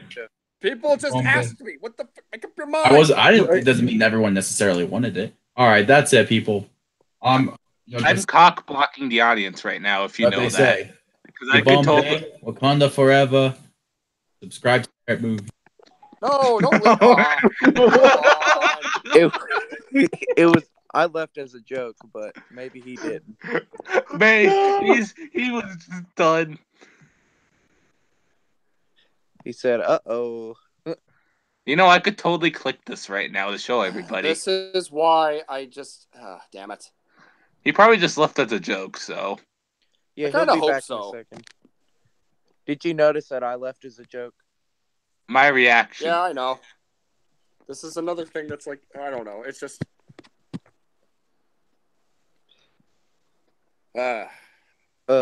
It's okay. Story fire. My feelings right now. I didn't want my friend to leave. Dang nabbit. I didn't want him to leave either, okay? I like know. his scream. Trans, bring him back. I know, we all loved him. Here, I'm going to do a call and he'll come back. So, anything else to talk? Is there anything else that's noteworthy in this trailer? Oh yeah, we didn't even really touch upon Cybertron. Also, we still have one more topic to go through, and I think we've been in this for about an hour. Yeah, just about. So we'll just talk on this for a little bit more.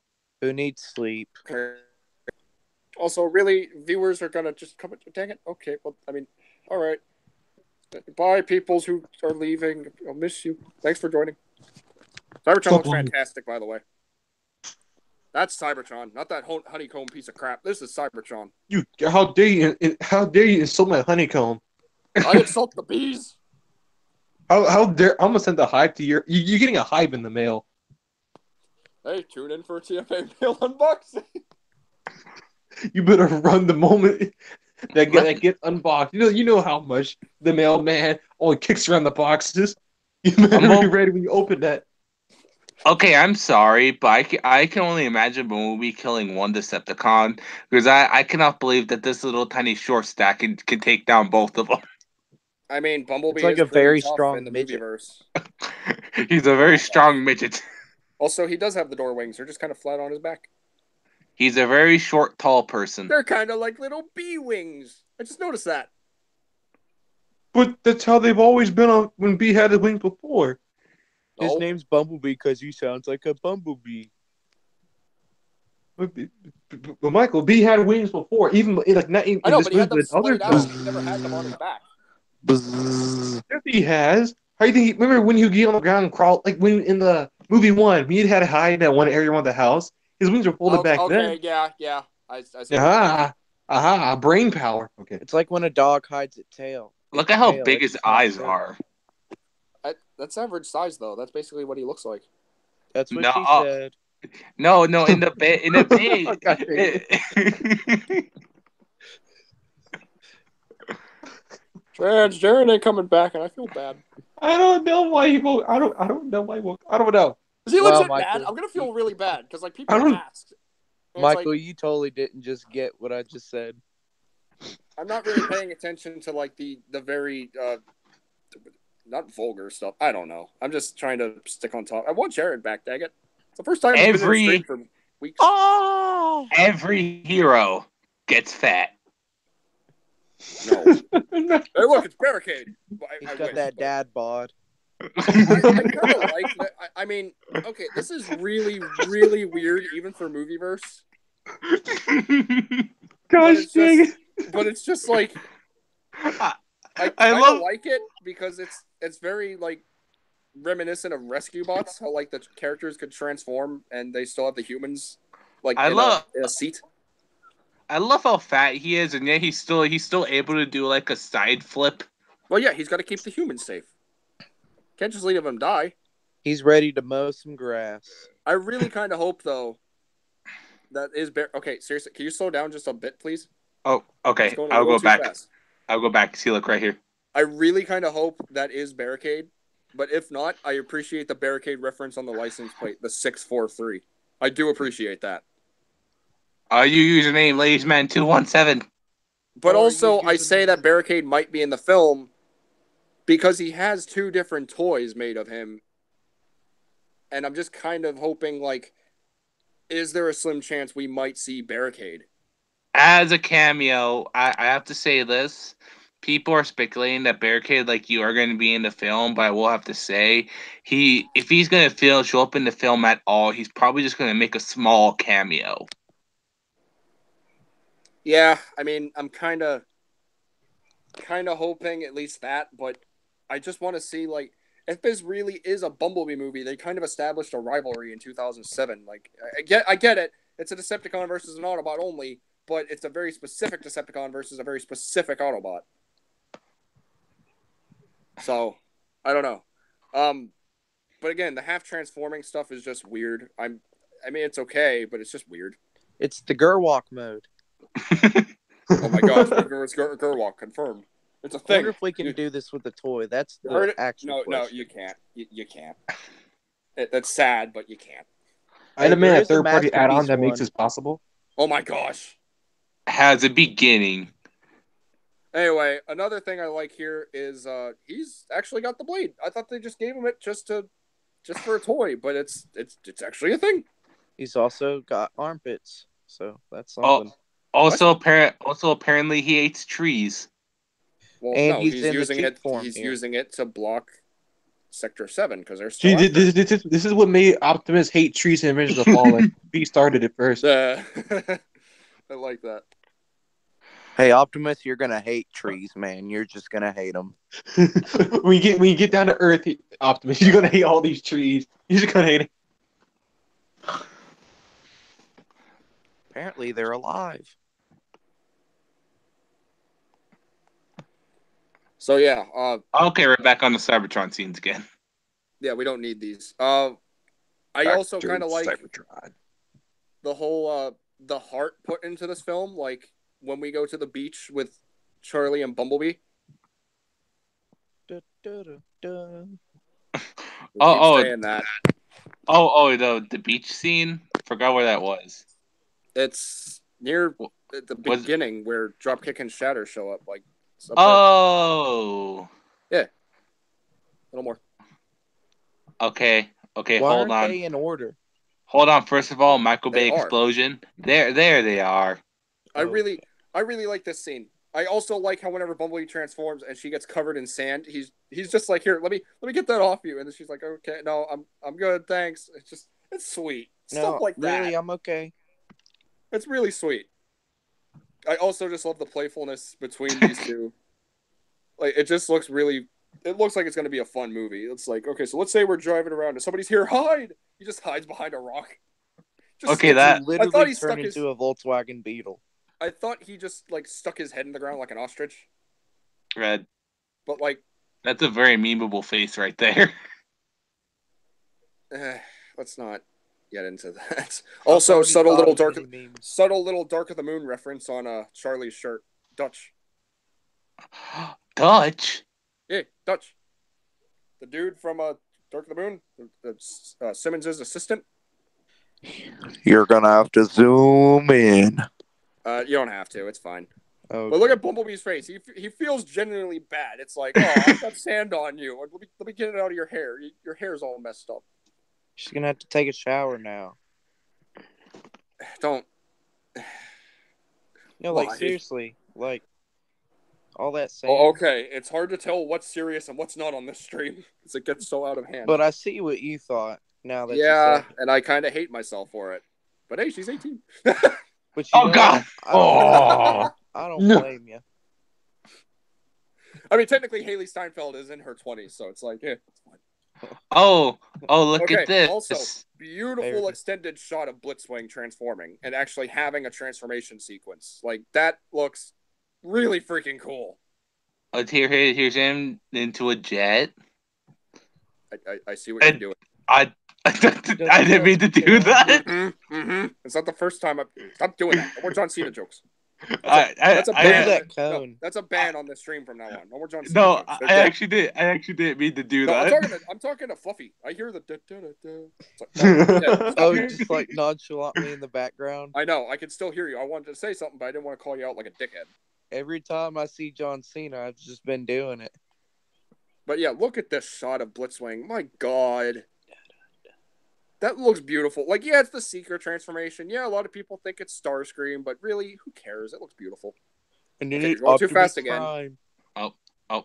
If you're going to be this, you're going to do it seriously. You need to take this seriously. I am taking this seriously. You're not, because you keep going fast.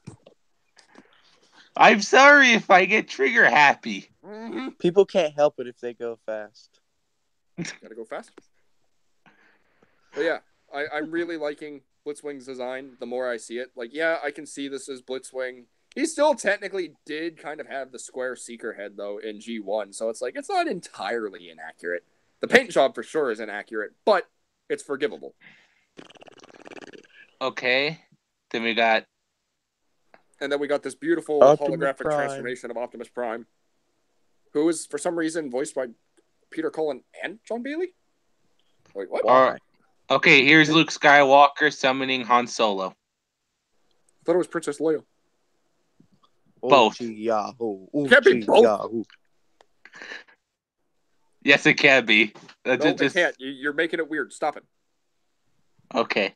But yeah, like, honestly, I really like the hologram in this. It looks really cool. I like that holograms are a thing because we very slightly touched upon it in the first 3 movies with Blackout, Barricade, and did we have one in Dark of the Moon? Pretty sure we did. Did we? Can't remember. Bro, do you just see like Bumblebee just like out of it on the ground? Oh yeah, he's paying attention to the message. He had a rough night. Imagine if this was actual size, though. Optimus is just this big, and Bumblebee was just that small. I don't know why they made the hologram that big. There's no way Prime is that big compared to Bumblebee. Oh, That's Prime. the thing about That's people with scary. big That's like trucks. Titan size. Actually, that's not even Titan size. That's like Combiner size. Like, holy hell. I would be terrified. I don't care how heroic he is. I'll be terrified if that was walking towards me. Anyway, moving on to the next shot. Optimus, We got a no. nice close-up of Bumblebee's face. Also, I kind of like how it's very whole as opposed to it in the standard movieverse. It's like spaced out a bit. Like it looks like there are more exposed face, like cheekbones and everything. It's just weird looking, but I like this. This is more solid. You know, you got the nice Autobot insignia. Are those the air vents of the car on the side of his head? Oh, I'd say so.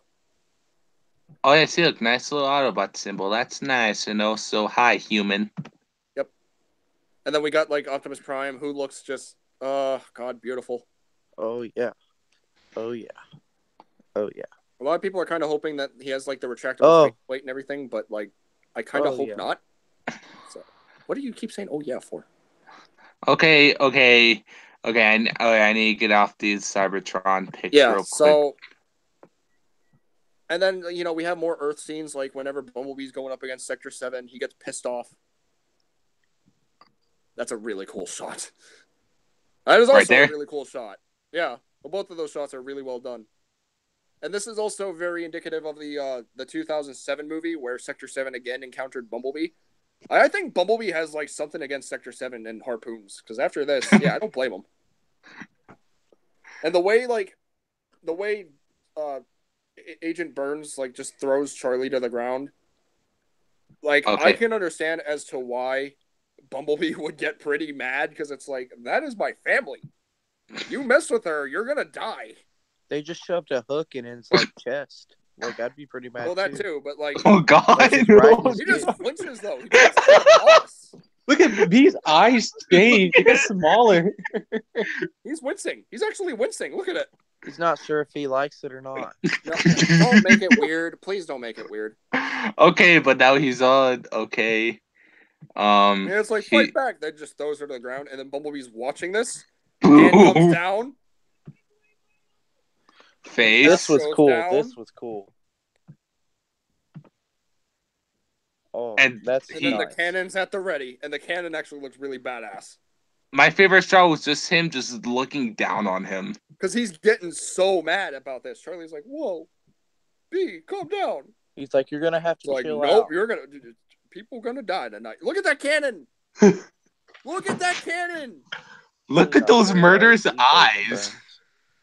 He's going to murder someone for fucking with Charlie. It's like, that ain't cool. Don't do that. Also, that's Cybertron also scene. A very gorgeous shot. And that's why I think the Autobots were running and Starscream. Optimus is paying attention to the Seekers. Because I think they actually...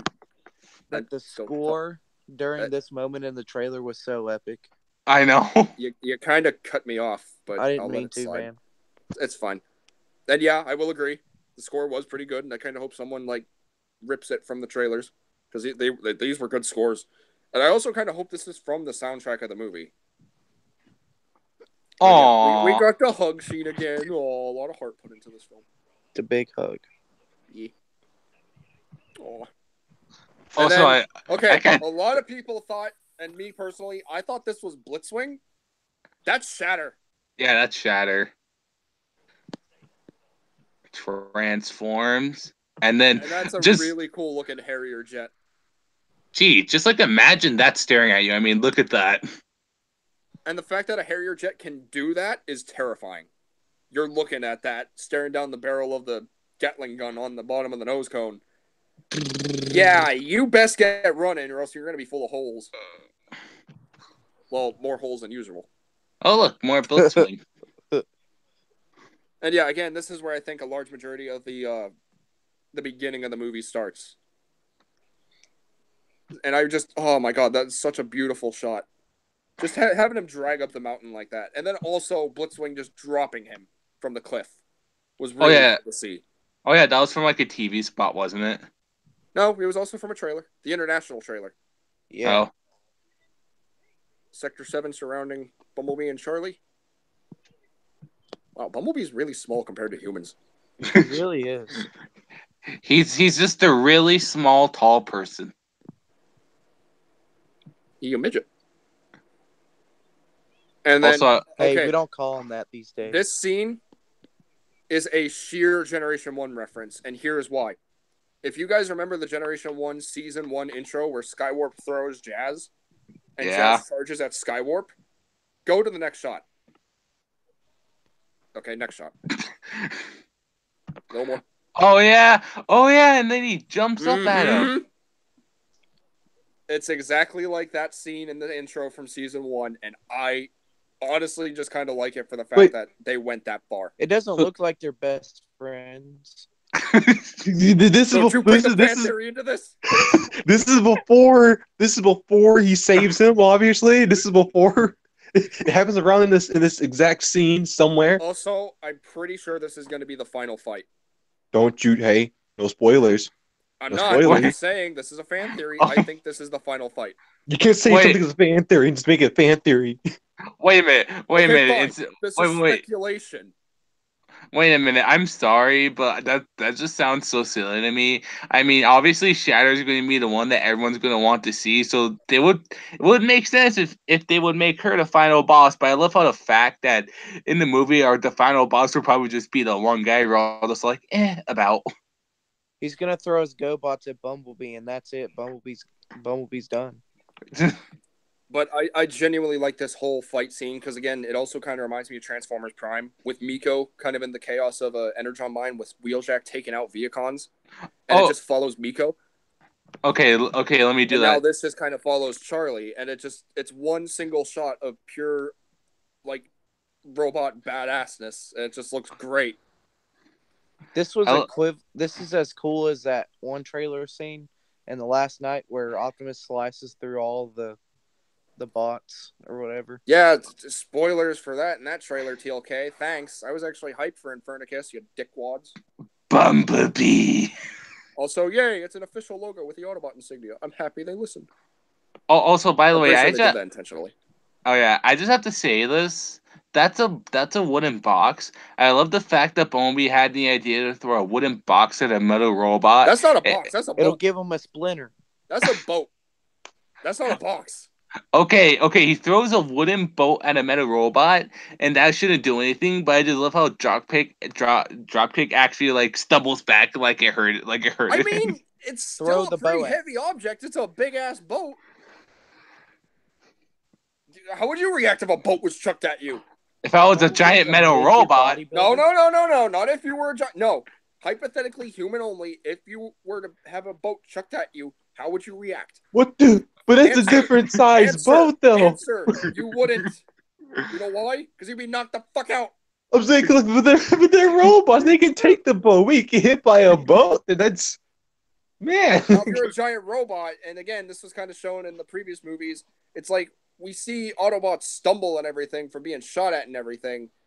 But, like, yeah, it doesn't have to hurt them, but it can stun them. Being stunned is different than being hurt. You got a Stunned is just splinter in being his like, eyeball. oh my gosh. Being stunned is just kind of being taken off guard. It's like, whoa, I wasn't expecting that. And then you're just trying to, like, get back into it. And then the next thing you know, Bee's throwing punches. Darn, they don't show their best friend moment in the trailer. dude. Anyway, moving on. Next thing I really like about this is also I love that. It's like, hello? Anybody home? It's like, maybe I can fit. Charlie, are you there? Next thing you know, door falls down. It's like, oh.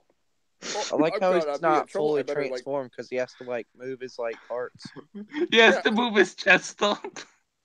I like that. That's a thing that Transformers can do to pretty much like fit into like, things. oop, they're Also, in the another fan way. theory that people have is that Bumblebee comes into the house to watch TV while Charlie is at school or something. Which I think, and then like maybe that's where he gets his radio voice and everything from TV. And then he start actually theory He broke the TV. he broke the TV. Yep, he broke the TV. And then he's just like trying to fix stuff, and he just sits down like, okay, I'm just gonna sit here, gonna pretend like nothing ever happened. And then couch break. couch. It doesn't show it, but the couch does break. I thought it was the next shot. It's kind of like No. when you. Are you sure? Yeah, see, look. It's just he sits. The next shot after this. See, look, he just sits down. Production. And then what? Oh crap! I lost it. It's kind of like when you leave your new dog home and it tears up everything. Like the next screenshot after, unless it just takes us back to the beginning. Oh, yep, there it is. That's what I was trying to say. He kept cutting me off, fool. Yeah, he's just like, oh. Look at those little horns. Antennas are going up. It's like, oh, I'm in trouble. How heavy do you think Bumblebee is at the moment? And I just also, in the other international trailer, I like that whenever Charlie comes home and sees all the mess, is like, she yells at him, but he reacts like such a little kid, and he just kind of like, I'm going to my room. Transforms to his Volkswagen. Guys, this is just God's gift, because this is God's gift from above if it's coming out on Christmas. And now we can stop screen sharing because we're done, technically. Yay. So yeah, final thoughts on the trailer, or the trailers. I think a little bit too much was shown, especially in the international trailer too, because major character death. I'm not gonna lie, like if you have not seen it already, go check it out. I'm not gonna say much. Who died? No. I'm not gonna say it, but you don't see a character death in the the day it came out. Trailer, so I'm just gonna say it. No. There you go. You didn't even say anything. Liar. I'm gonna have to rewatch the international trailer now. But yeah, I think a large majority of some of the scenes that we saw in this trailer were extended in the other trailer, and I like that.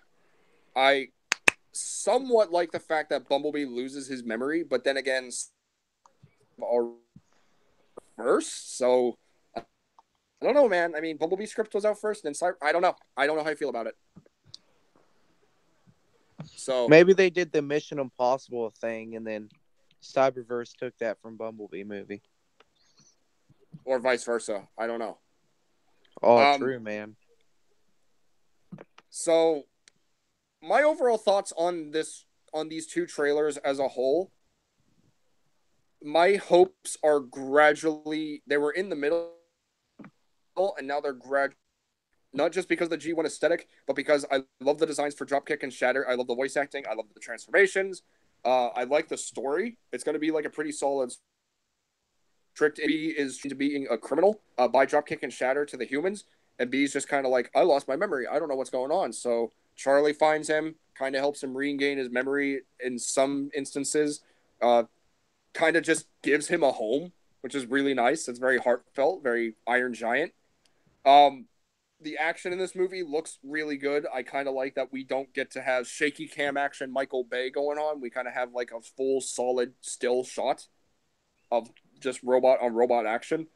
The Cybertron scenes look phenomenal. The designs look absolutely beautiful. Again, however, is this head different in this shot? Hey, I was talking. Oh, but I'm sorry. Yes, kind of, because he has the gas mask thing going on. It's supposed to be a pilot suit. Anyway, really? Come on, man. I did it in the chat. I was just distracted because I actually wanted to show like that other part where like he kind of transformed like a little kid. What happened?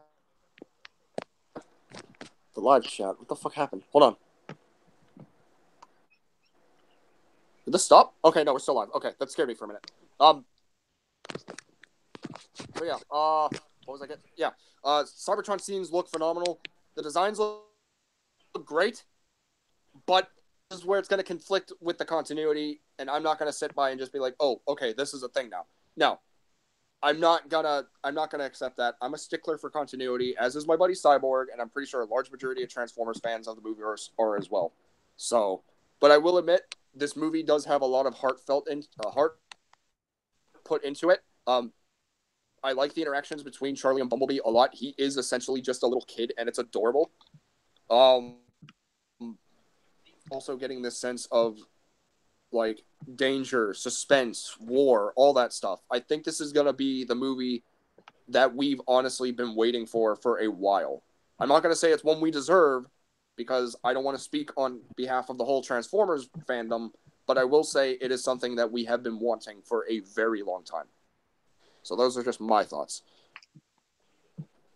Spooky, what are your thoughts on the trailers as a whole? It's very interesting.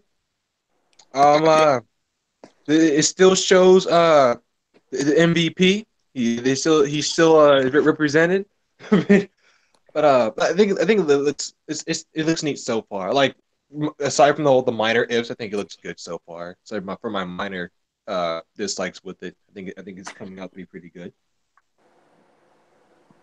Yeah. All right. Okay, Transformers Productions. What are your thoughts on the trailers as a whole? I will have to say, I have to admit something right here. When the first trailer came out, let's just say I was expecting a totally different movie. Because if I'm going to be honest here, the first trailer was good, but honestly, what I was expecting was, B is on Earth. He lost his memory. At the end of the movie, he's going to get it back. A few Decepticons fight him. Honestly, I thought that was just going to be it. But literally, these two trailers just proved to me that this movie, I don't care how small it is, it has so much to it. Like, it's just giving us the fan service that we want. And yes, it's going to... Would you say it's more than meets the eye? Yes, it's more than meets the eye. And yes, I know. And yes, I know it's gonna clash with the current continuity, but I don't really care after TLK, and honestly, I'm starting to like Charlie more and more as a character. Definitely a lot more than Screaming LaBouffe over there. And I really like the relationship. Invented Cade. You can't forget about Cade. Cade was alright in Age of Extinction. What about Cade? I'm an inventive. We don't talk about Cade. But yeah. I'm sorry, continue. Yeah, but I actually really like Charlie's and Bumblebee's relationship. And I just really like it. And I like the fact that I don't care if this is a minor thing. I really wanted this after TLK. Is the fact that Decepticons are actual real threats again. And that's something for a very long time rather than just cannon fodder Decepticons like Onslaught, Mohawk, Hooligan. I'm still not calling him Dreadbot. The Dreads.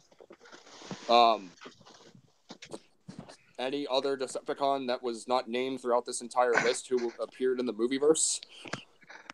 So the Decepticons are actual threats, and honestly, this is my new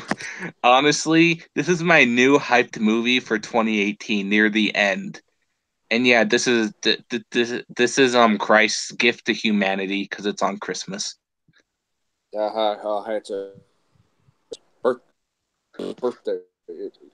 Clever. All right then. Fluffy, what are your thoughts on the trailers as a whole? Like Transformer said over there, at the beginning I thought it was something way different, and then to now, it's just overall I'm really happy about this movie and what it's gonna bring. New characters, triple changers, everything. So yeah, that's about it. All right, and also just to debunk something. This one person's really persistent. I'm not calling anyone out. I'm sorry if it sounds like that. But yes, this does connect to the Bayverse because this is a prequel. This is a soft reboot. Quote, unquote. It's not an official reboot. The reboot thing was a rumor. This is a soft reboot that still connects to the Transformers movieverse. It's just not... It's not official. Like earlier, he's going to get the 76 camera at the end, so it's still connected. You're kind of flip-flopping on your words there, dude. I'm, again, not calling you out. I'm not saying you by name, but, come on. You just said. Make up your mind. So, and also, I mean, I do know the spoilers, but at the same time, the Decepticons are pretty, they are pretty threatening in this. They do seem like they're pretty intimidating, which I do really appreciate. So now, God dang it, I can't put the thumbnail yet. Son of a bitch. I wanted to put the thumbnail. I thought it'd be funny. So now, By the way, and there will be an official timestamp in the description down below for these. Now we move on to the topic of controversy. Wow. Controversy. Studio Series is going to be ending in 2019. No. The reason I say this is because courtesy of TFW2005.com, specifically the forums, we were just uncovered a bunch of reveals for Studio Series in 2019, including 11 deluxes. We still technically have 5 Voyagers left, and then we need 1 more leader. 2 of them were revealed or leaked at least computer system wise, like in Amazon. But it is technically official. I'm not going to say it is, but like take it with a grain of salt, like all news. Yeah, Studio Series may be ending prematurely, and honestly, for what it's worth, I can't say I'm happy. I can't. I don't. Studio Series has been one of the best Transformers toy lines since Revenge of the Fallen, if not better than Revenge of the Fallen. I don't have any of the And Studio Series figures. Oh, damn. Yeah. Yeah, there were moments where some of these characters didn't need to have figures, like a bunch of Bumblebees. Like, you could have just stuck with Beaterbee being rusty instead of being clean, and then just the VWB, and that would have been fine. But, like, and the World War II Bumblebee. Don't forget about that one. You can't forget about that one. Because that one looks great. But upon reading some stuff on TFW 2005, these are what have been leaked and some of which have been confirmed. And let me pull up the full list just to make sure that I'm not being a deceiver. Where is it? Where is it? Come on. Don't do this to me. Maybe you're on page 4. I can't screen share at the moment. I'm only reading this, but again, take this with a grain of salt. Find the stupid thing. Maybe page 3. What is that?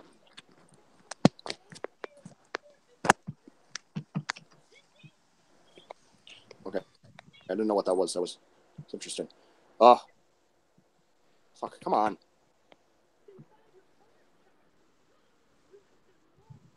Okay, here we go. So, courtesy of JT Prime 17, a well-known member on TFW2005.com, who reported this at 3:36 p.m. on Monday. The 11 deluxes have officially been confirmed. The ones that are in bold, anyway. We don't know if the other ones that are not bolded yet are official, but these are the ones that are officially confirmed and for 2019. So we have World War II Bumblebee. We have Barricade. We have Sideswipe. We have quote-unquote Crankcase. We have the Studio Series Deluxe Class Clunker Bumblebee. And as far as that's really it. But there are 9 deluxes, 2 Voyagers, even though we're missing 4, and we're missing 1 leader. So, yeah. So the other leaks that was the Studio Series Dino, Studio Series Red Lightning, a.k.a. Shatter, with jet form. Cogman, who was currently leaked at the moment as a listing. Scrap Metal, if you don't remember him, he was the one Constructicon going... Hightower, who has been a Constructicon since Revenge of the Fallen. And Deluxe Class Drift, who I don't think really needed a Studio Series figure. I think he did. I don't. I think another figure could have been taking its spot right there. Same with all the Bumblebee repaints. They could have had other figures there too, but nope, they didn't. And it's stupid. Man, I was hoping for a Studio Series Revenge of the Fallen Devastator. Also, at the moment, Voyager classes that have officially have listings. Bone Crusher, who was found in the new Optimus Prime. So it is different than the Wave 1 Optimus. So it might be the DOTM Prime. And as for leaders, this is going to be shocking. Jetfire. Jetfire? And a leader class Megatron. If it's gonna be movie 1, then I swear to God. Which we don't know at the moment, but I'm pretty sure we'll hear more information at New York Comic Con coming up on October 4th, which is next Thursday. Oh my! But at the moment, these are everything that have been leaked, not official, but they have been leaked for Studio Series and are rumors at the moment. And these are for all of 2019. So unfortunately, this is where I think Studio Series is going to end. And while this line has been absolutely like phenomenal, I do understand going this route because now they're going to have to juggle distribution between Siege on War for Cybertron Siege, Cyberverse, Bumblebee toys, and they've always just had like 3 toy lines per year. You know, we had Power of the Primes, we had Rescue Bots still, and then we also had RAD 2015 / you get the idea. You know, it's always just been 3. So I understand as to why Studio Series needs to end. However, I think it needs to continue. Because it's unfair. With while, yes, they have been blowing away designs that we have wanted for characters, there is many more that they could get out of this line if they extend it. And I hope someone at New York Comic Con decides to ask Hasbro representative Josh Warden if Studio Series is ending prematurely in 2019. Because if that is the case, I'm going to have a pretty broken heart because I want to see so many more characters done justice. If they're smart, they'll continue it. Yeah. Mm-hmm. And if not, I do understand as to why. Because again, they'd have to juggle distribution between 3 more different Transformers toy lines. But again, I think it would be a very unjust thing to do for us as a fandom. Here. They can milk this toy line so much. Oh, they could.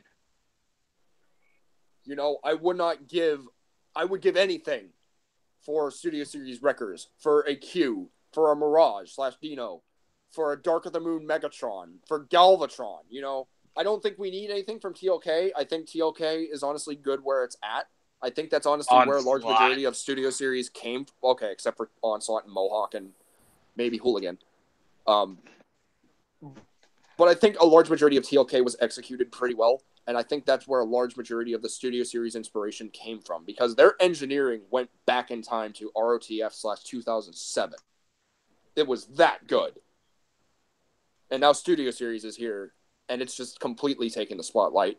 And while I understand, again, Studio Series has to come to an end at some point, it doesn't have to end next year. I think it should continue. And if it doesn't, I'm going to be pretty heartbroken. As will Patrick in the thumbnail. Wait, Patrick's in the thumbnail? Not yet. You'll see it. Trust me. Oh, okay. You can thank Spooky for the idea. Woo!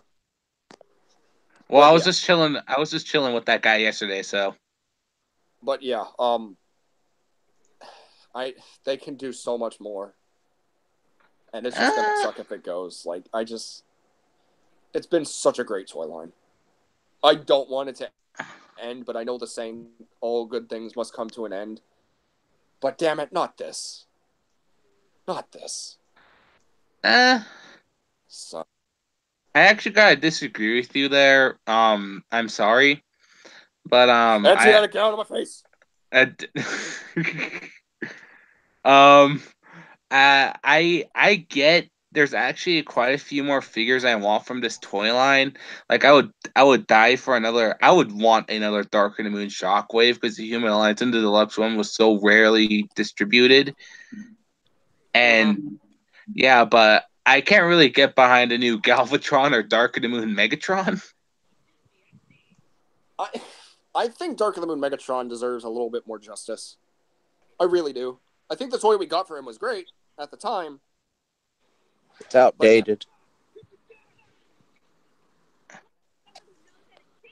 Yeah, I don't really think how they would do AoE Galvatron any better because if I'm going to be honest here, that model design did not really resemble anything of a vehicle. So I think that's honestly the best they're ever going to get it. Right.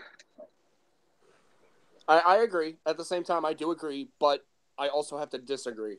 because with the way the engineering has been throughout the Transformers TLK line and Studio Series, I think they could surprise us with a really fantastic looking Galvatron. I really do. They could do like a Peru kill, third party lockdown where everything just turns inside out and goes on the inside. Mm-hmm. If they can make that, not Hasbro or Takara, obviously, but if anyone can make that, Hashtag can make that. I guarantee you they could do it. And because now Hasbro and Takara are one, and they are one because they are also doing the War for Cybertron Siege line. Till all are one. They could really get some really good engineering done. Because without this joint between Hasbro and Takara, we would not be getting Repugnus. We would not be getting Punch and Counterpunch. We would not be getting freaking Shuttle Blast Off. Very true. That is true. So basically, it's a possibility that Galvatron could happen, but I'm not going to hold my hopes up. I'm not. I'm happy with the Voyager one. I think it works, but it would be very nice to have a new Galvatron. However, I really hope they stay more along the lines of the first movie trilogy. I think they need to stay clear from the TLK stuff and the AOE stuff because the stuff we got for those toy lines were just as good. I will admit, though, an Onslaught and a Mohawk and a Hooligan are mandatory. They have to happen. I could live without a Mohawk or a Dread Bop. I please at least give us an Onslaught, please. Just, they have to. And if you can do an Onslaught, hey, make a Devcon from Dark of the Moon. No, I'm serious. I want that design. I want that in a toy. The worst part is though is that all my friends like are all Transformers fans and they're literally just the same. I don't know why everyone is so addicted to DevCon, but they said they'll lose their shit if they announce a DevCon. I'm sorry, what's a DevCon? It's that one Decepticon the Wreckers were fighting. Oh, okay. It was walking on all four legs. It looks like the Cloverfield monster. Oh, okay. Yeah. Yeah, that's what it was.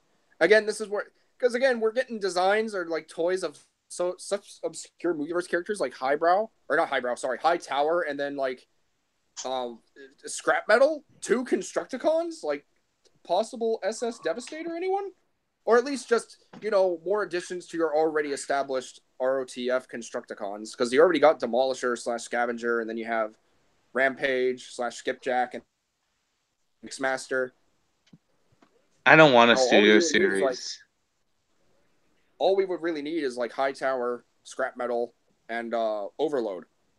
If they did something like Aaron Abolis 98 did with his Lego Devastator, that'd be great. But I'm sorry, but that. No, go ahead. You were saying that. I'm sorry, but I'll still say this to this day. I don't think Hasbro can really make a good toy out of that design of ROTF Devastator. It's just so weird, and it just involves so much engineering. It would take like Masterpiece engineering to even make it work, and I don't think regular Hasbro can do that. I don't know, man. Combiner technology has come a long way throughout the Hasbro toy line. I mean, we would not be getting anything like Predaking or Devastator or any of the Combiner Wars guys. Well, I mean, they have proper proportions, though. Yeah, and so did ROTF Devastator. He was hunched over like a giant gorilla. That thing does not have proper proportions. The arms are the same length. It's just different vehicles. The legs are the same length. Yeah, I'd say it's in my opinion. That's just me. But oh well. Yeah. Anyway, yeah, I just it's just gonna really suck if Studio Series does end, and I really hope Hasbro brings something up about this because again, if they hear the fans are gonna be incredibly disappointed by this, yeah, they honestly should continue if they hear the fans are going to be displeased by this. Like, I'm not saying they should continue it just for the fans, but again, they could really make a lot of money from these toy lines. Like, they could get a lot more characters out of it. Again, Mirage, Q, the Wreckers, the Dreads. We already got a Crowbar. We already got a good crankcase. Not the Studio Series one. Fuck that thing. We need a Hatchet. We need a Beast Hatchet. You know, who else? Who else are we missing from some movies? Some deluxe twins. You know, Ice Cream Twins and the Chevy Trax and the Chevy Sparks. You know, we need them. Jolt needs a new figure. He definitely needs a new figure. You know, we just need a 2007 Camaro Bumblebee. We need Oreo Bot. That's KSI Century. We need a multicolor KSI Century. Like, we need like a red one, a black one, a white one. Like, don't just make them standard blue. Make them multicolor. Make them variants. Like all colors here. Yeah, why not? You know, it really sucks that this Day Trader. Yes, Day Trader. Mind that. Bulldog. Even though I think Toy World is making a Studio Series Bulldog, and it's a Voyager class, it's like stands next to Ironhide, which is goddamn, it's good. You know, we need a driller, and I think they could do the driller. I don't know about the driller. That's a pretty tall order on the driller. Okay, a Voyager Shockwave with a leader class driller. Then. Okay. I'm sorry, TFA. I'm not trying to be mean here, but I don't think they should go that far. I mean, here's the thing. We already have a pretty damn good Shockwave Voyager class. I don't think we need another one. I'm not sure. Also, Spooky, I'm going to send you some on Instagram. You take a look at that and you tell me we don't need this from Hasbro. Because, my God. Also, thank you, Erictron, for bringing that to my attention. Because, again, my God. And that's not a statue. That's a leader class. What are you talking about? That's a 3D render. Who's a leader class? Okay, so Erictron sent me a post on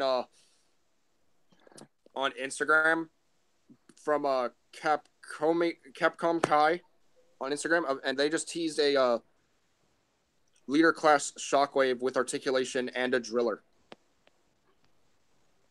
Who's making it? Capcom Kai. Post the picture in the chat. Ah. The driller probably a statue piece. The Shockwave maybe the figure. I don't see any way the driller's. Actually, you could still use that for stop motion. You could just, I mean, like, it looks like it's gonna. Okay, it looks like the driller is just kind of there, and then like the stand that he's standing in is like his entrance for whenever he exited the driller from Dark of the Moon. Or that's what I mean. It looks like it could do that. That's gonna be the stand, and then the driller is gonna be like a separate thing. Maybe it's articulated. Maybe I'm not. I don't know. Okay. Okay. I'm just saying by what I think. I'm not. I know. I'm going off how my opinion on anyone. I'll get into that later. I'll try and send it to you guys if you have Instagram. If not, I'll try and take a screenshot. But yeah, it would kind of suck. I don't know. A lot of people kind of think that a large majority of the Studio Series figures designs were impossible, and it's like they happened. They did it. Yeah. I have a very different opinion. I don't think Studio Series is like one of the best toy lines out there. I still think it's good. I don't think it's like in the top 5. But I will say it is better than Cyberverse, or there are some figures I'm excited for Siege, but honestly, Siege looks like it's retreading the same tracks over and over again with G1, and I'm just getting sick of it. Again, yeah, same. I'm really tired of G1, but at the same time, Cybertronian G1 characters, that's kind of cool.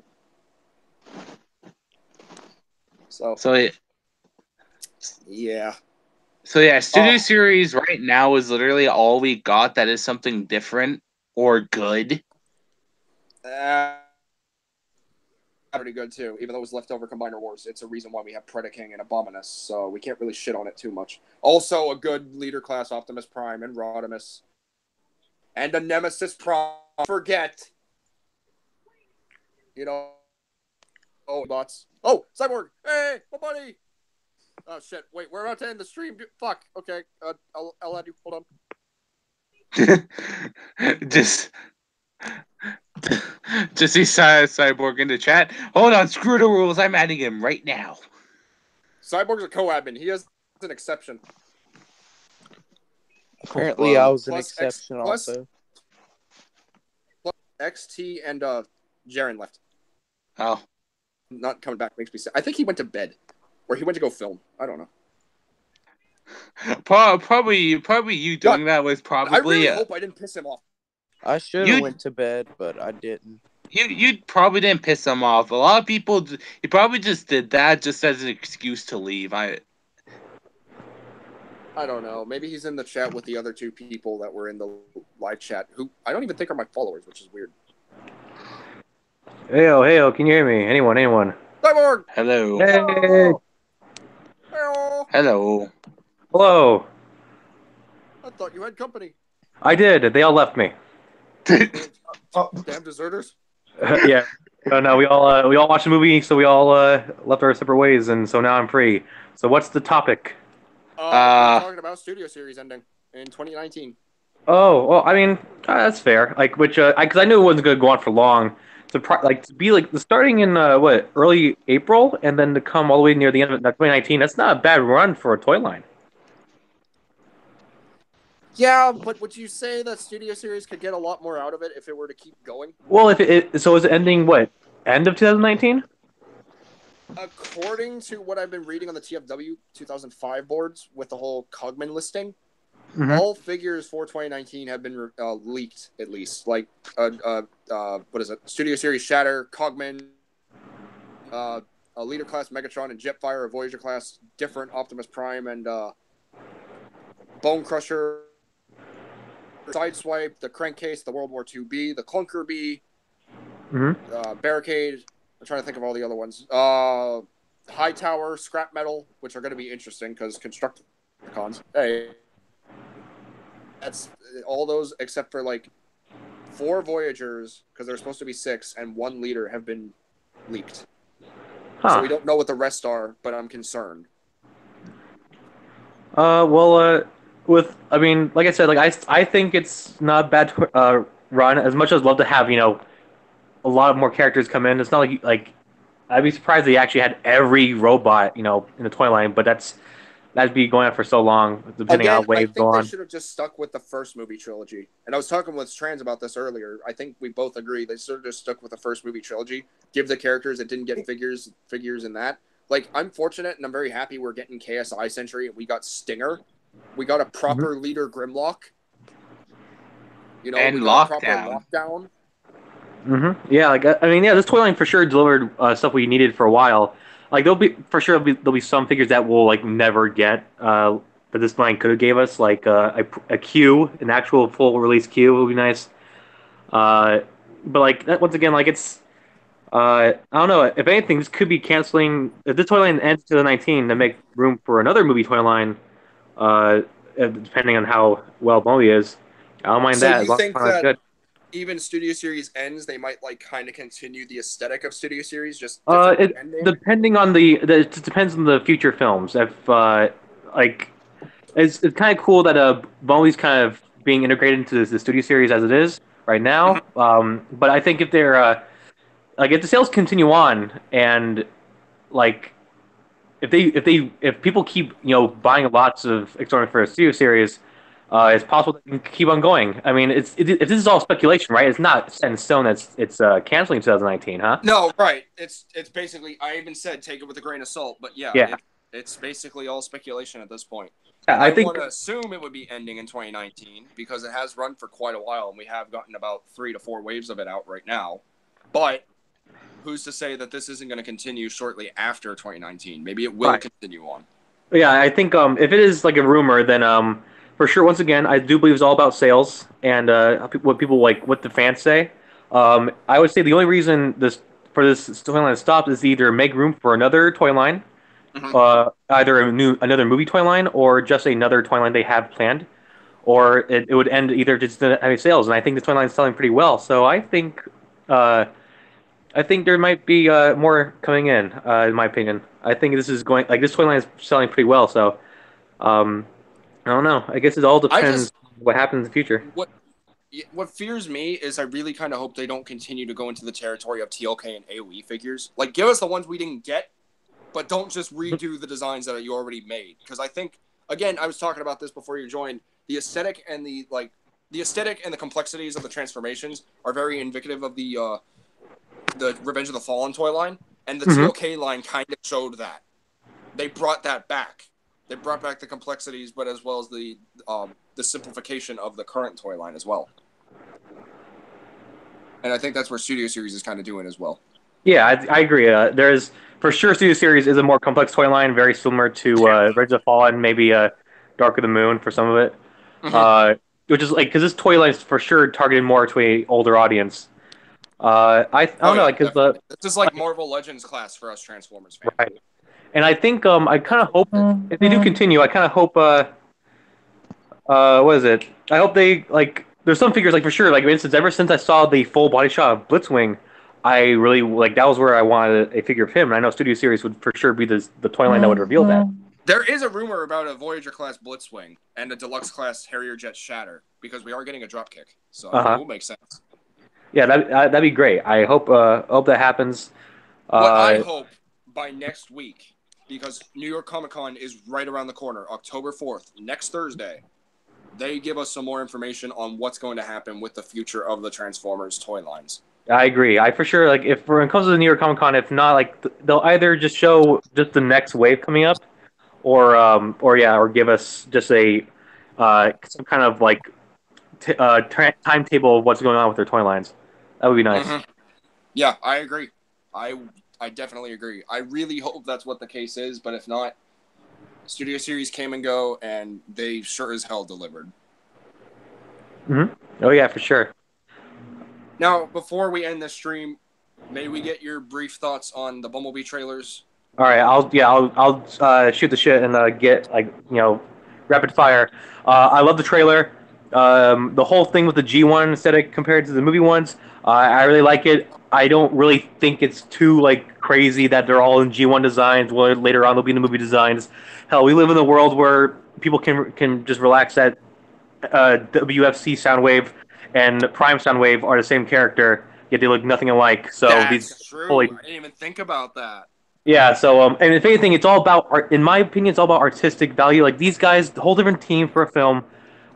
They've obviously with this team, if they want to do a different design, you can totally just think of it as artistic design only. Like you can just imagine these characters doing the same thing, but in the movie aesthetic. This is just their design, their idea of what the war would look like. There's that.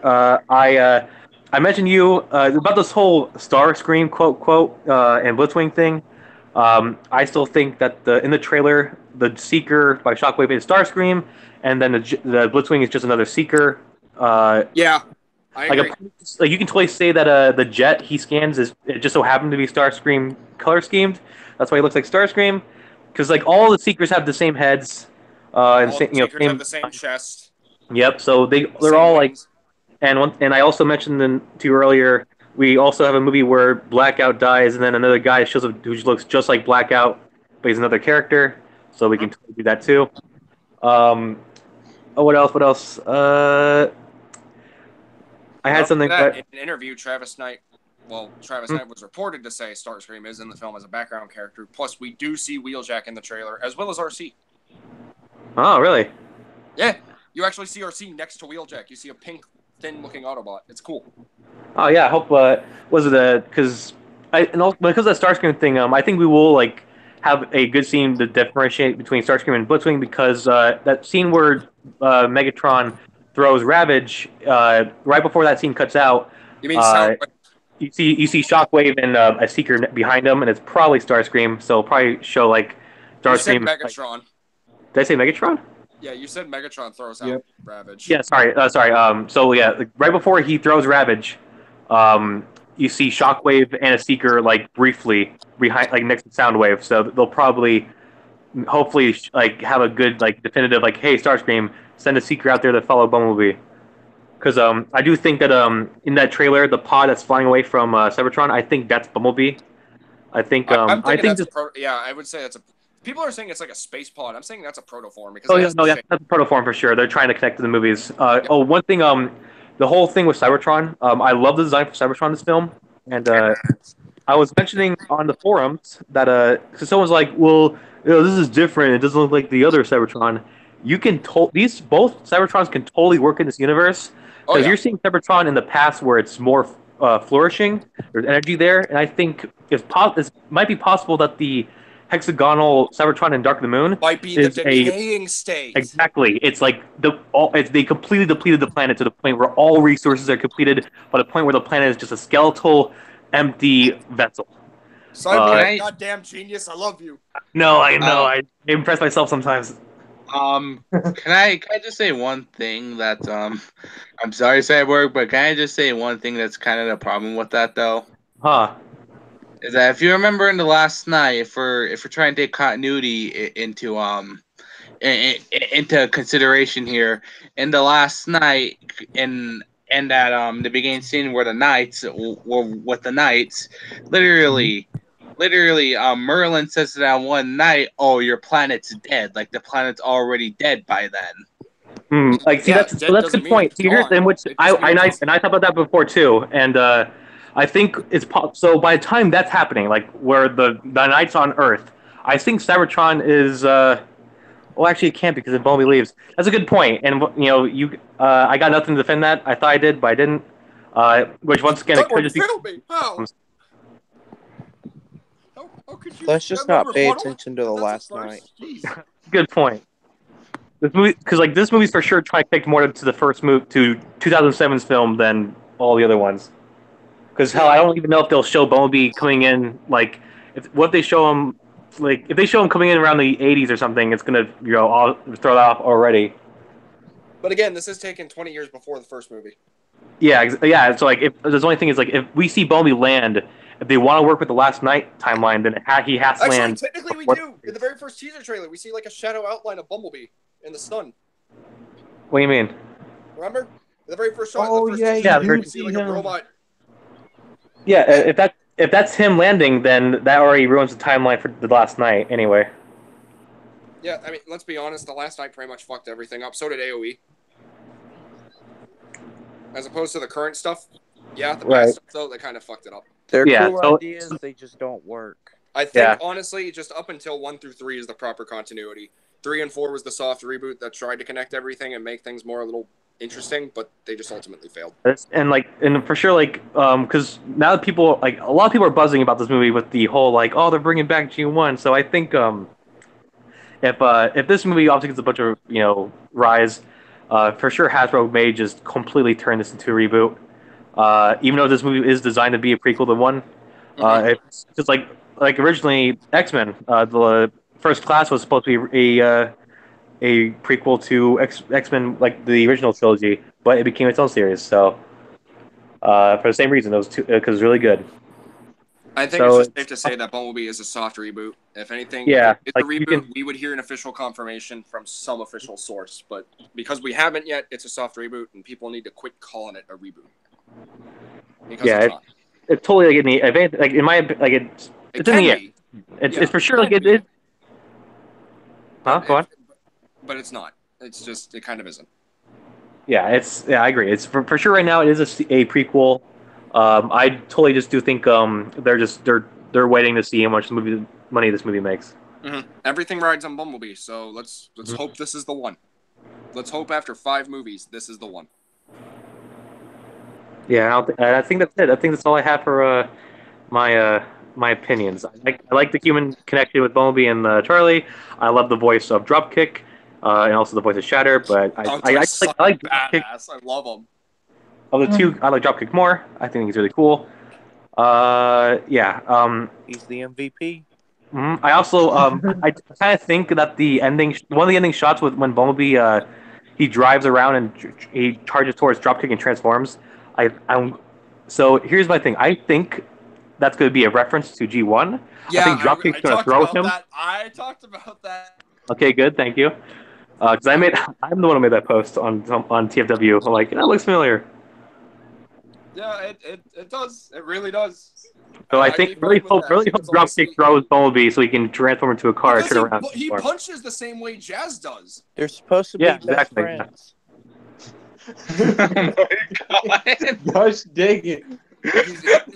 Oh man, there's a whole fan theory going on. We'll get into it shortly after, but yeah. Also, just as a little bonus tidbit of news, next year, I think this is when it's going to go into effect. Keep your eyes out at your local Walgreens because War for Cybertron Siege Deluxe Class Ratchet has been revealed as a Walgreens exclusive.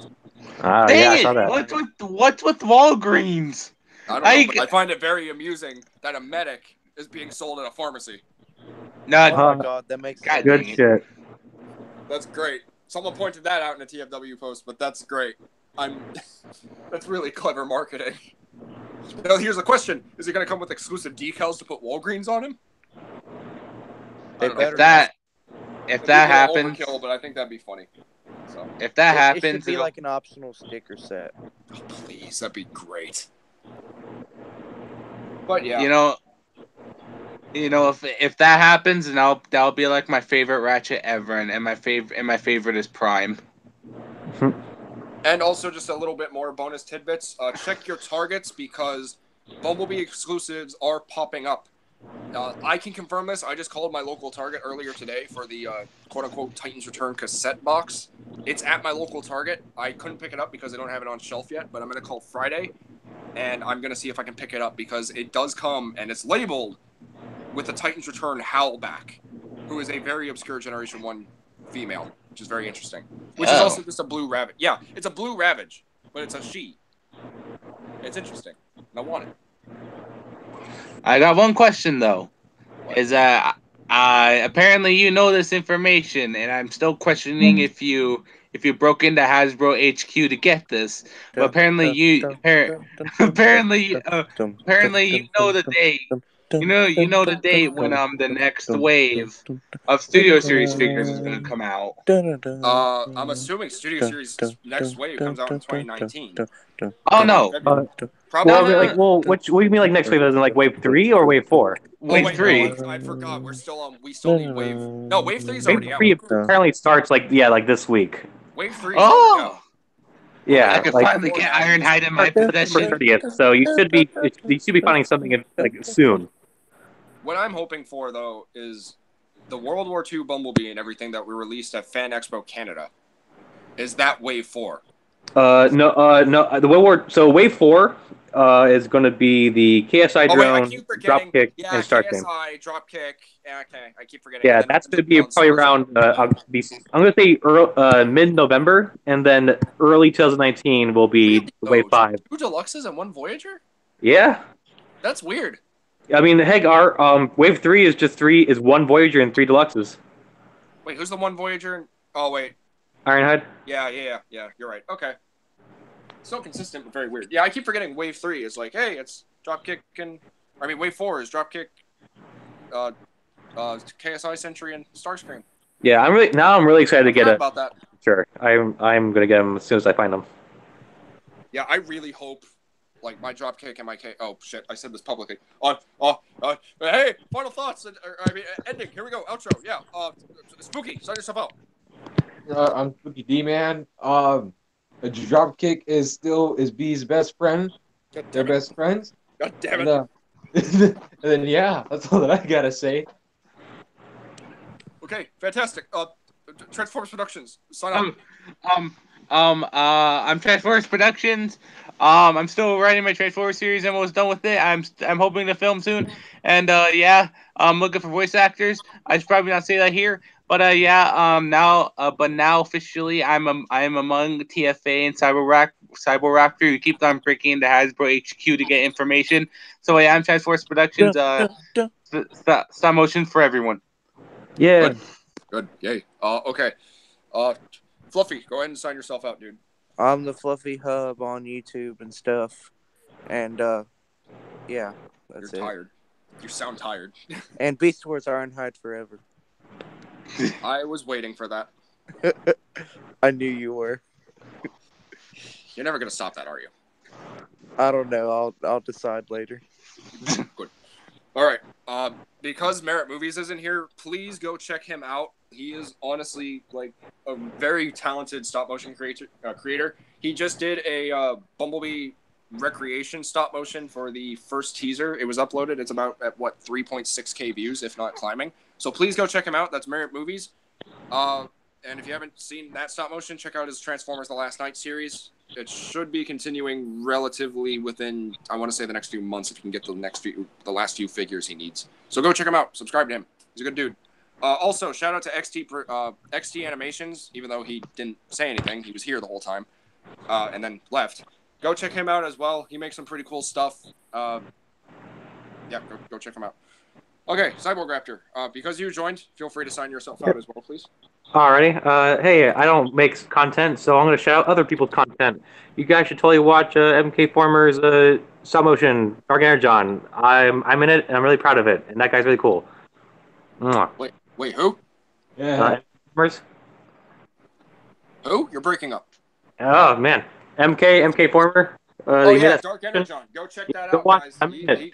Screaming Rat. And there's a lot of awesome other talented people who are also in this live stream. Who are also in this video. In that video. Oh, we're also talented. Yeah.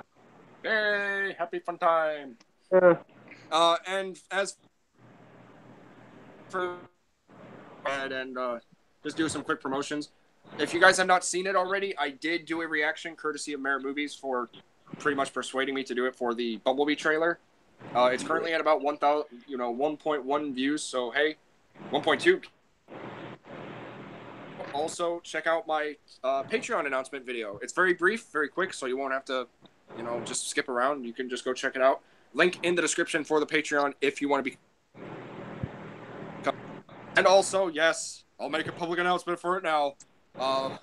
Dropkick and KSI Century should be here by November. I'm not giving my source away on how I got it, but they should be here relatively soon. So stay tuned for the first video reviews of those coming out, as well as the Energon Igniter Shatter, courtesy of the TFW 2005 member who I contacted for hooking me up with her. She'll be here by most likely Saturday. And stay tuned for the next TFA video review on the Titans Return Titan Class Triptychon. So yeah.